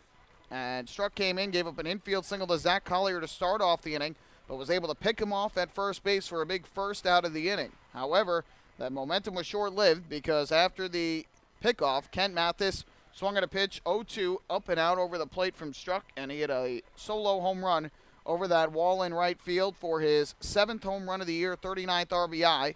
The Barnstormers back in front 4-3. It ended a streak of 12 consecutive scoreless appearances out of the bullpen for Nick Struck. He would give up a single before getting a double play line out to get out of that jam. In the 8th inning, Dan Lyons reached second base after he got on an infield single with 1 out and moved to second on the throwing error from Anderson Feliz, but Ruiz struck out swinging. Sean Burrows grounded a second on the first pitch he saw, and then after J.C. Romero worked out of a first and second no-out jam in the 8th to keep the Barnstormers off the scoreboard, Scott Patterson retired the order in the 9th inning. 1-2-3, Blank, Reyes, and Puckett going down, and the Barnstormers hung on for the 4-3 win. Final totals tonight: 4 runs, 9 hits, 1 error for the Barnstormers. They left 10 men on base, but still pick up the victory. The Ducks, 3 runs, 7 hits, 2 errors. They left a total of 5 men on base. The winner was Edwin Carl, who came out after 7 innings, right after the Barnstormers had retaken the lead. He improves to 1-0 with Lancaster. The loser is Nick Struck, who came in and gave up the game-winning home run in the 7th inning to Ken Mathis. He falls to 5-4 on the year. Scott Patterson with the perfect 9th inning picks up his 7th save. The game took 2 hours and 26 minutes in front of a crowd of 3,057 tonight here at Clipper Magazine Stadium. Time to hand out tonight's Player of the Game award. And there's a lot of different choices that we can hand that one out to. Obviously, Ken Mathis deserves some honorable recognition as he hit the game-winning home run. But we'll give it to Edwin Carl, the starter tonight for the Barnstormers, who really, aside from the home run hit by Randy Ruiz, pitched very well. His final line as he picks up his win in his Barnstormers debut. 7 innings, 6 hits, 3 runs, 1 walk, and 4 strikeouts. He finished with a total of 93 pitches, 64 for strikes, and tonight Edwin Carl is our Player of the Game. We'll take one more break. When we come back, the out-of-town scoreboard, then we'll wrap things up from Clipper Magazine Stadium, where the Barnstormers win tonight 4-3. Hi, this is shortstop Dan Lyons. You can follow me on Twitter at @TheDannyLyons, and you're listening to Ducks Baseball on the Ducks official YouTube channel, youtube.com/DucksBaseball. Spring into a new Honda at Huntington Honda and pay $59 a month for a new 2015 Honda Civic LX sedan. $59. So spring into Huntington Honda on Jericho Turnpike just east of Route 110 or HuntingtonHondaCars.com. Huntington Honda, discover the difference. Auto 24-month lease, total due at inception. Civic $31.90 includes bank fee, first month's payment, no security deposit. Taxes, DMV, title fees extra with excellent credit through HFS. Family fun every time. Beautiful evening for baseball. Big action every time. He reaches up, it's gone! Great value every time. And the Ducks have won it 7-1. The Ducks schedule is loaded with new promotions this season, and with an average ticket price of just $10 and free parking, there is no better value on Long Island. For game times and tickets, visit liducks.com. Long Island Ducks Baseball. Good times every time.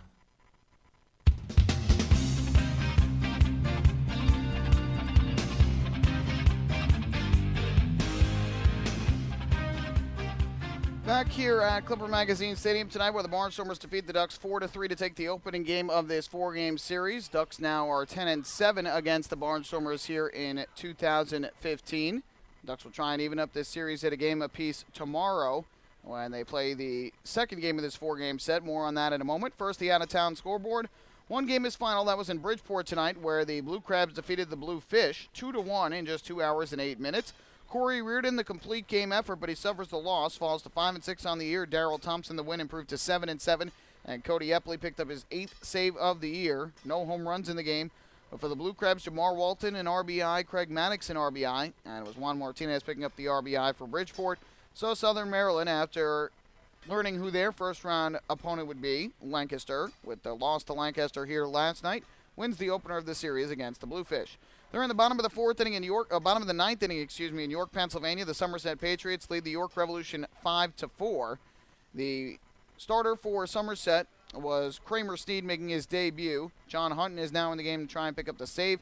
Frank Gailey started for the Revolution, and Luis Perdomo is now in the game after Paredes and Scutters each gave up a run in relief. For Somerset, 2 RBIs apiece from Matt Fields and James Skelton. For the Revolution, RBIs from Valdez, Perez, Nash, and Ferdinand. And the other game going on right now is in the bottom of the 4th inning in Sugar Land, Texas. All Skeeters. They lead it 11-4 over the River Sharks. Michael Nick starting for Sugar Land tonight, still in the game. Wes Torres started and was roughed up for Camden. Steve Garrison is now pitching. For the Skeeters, 2 RBIs apiece for LaMonta and Wallace, 4 for Patrick Palmero. And as for the River Sharks, 2 RBIs apiece from Crawford and Carlos Guzman. NFL action tonight. The Kansas City Chiefs have a 14-0 lead over the Denver Broncos in the second quarter at Arrowhead Stadium. Peyton Manning thus far has thrown an interception. Alex Smith has not thrown for any touchdowns or interceptions. Jamal Charles has rushed for 1 for Kansas City. And so the Chiefs have the 14-0 advantage. In college football tonight in Louisville, it is Clemson and Louisville tied up at 10 apiece in the third quarter. Clemson, the 11th ranked team in the country. Yankees and Mets both have the night off, and they will resume the Subway Series tomorrow at Citi Field. 3 big games, especially so for the Yankees, who are trying to advance into first place in the division or at least hang on to the first wild card spot. The Mets have a pretty firm grasp right now on first place in the American League and the National League Eastern Division. And the Yankees, I believe, are trailing the Blue Jays right now by at least 3, maybe 3.5 games. So that should be a big series and a very fun one at Citi Field this weekend between the Yankees and the Mets. This series will continue tomorrow. It'll be game 2 of the 4-game set. Ducks will be sending their ace, John Brownell, to the mound, who will be making his final start of the season and trying to wrap up his case for Atlantic League Player of the Year. He is 12-5 on the year with a 3.10 earned run average. And entering the day is the Atlantic League leader in wins on the season with those 12 victories. He is also the league leader in strikeouts with 142, in innings pitched with 171. And in terms of starts, he is currently, I believe, 3rd in the league at 25. So he is leading the league in several categories. As for ERA, he is 5th in the league, so certainly a deserving candidate. And he'll be opposed by Madison Bower, a righty for the Barnstormers, who is 3-3 on the year with a 4.03 earned run average. That's going to do it for us tonight here at Clipper Magazine Stadium in Lancaster, Pennsylvania. Once again, the final score was the Barnstormers 4 and the Ducks 3. We invite you to join us for our next Ducks broadcast, which will be tomorrow night for Game 2 of this 4-game series. Pre-game show will begin at 6:45. First pitch at 7 o'clock. You can follow all the action on the Ducks flagship radio station, 103.9 FM, LI News Radio, and online at linewsradio.com. My name is Michael Pollock. Thank you so much for tuning in here to tonight's broadcast. I hope you enjoyed the game. Have a great rest of your Thursday night. We'll do it all over again on Friday evening here from Clipper Magazine Stadium. Good night and so long from Lancaster, Pennsylvania.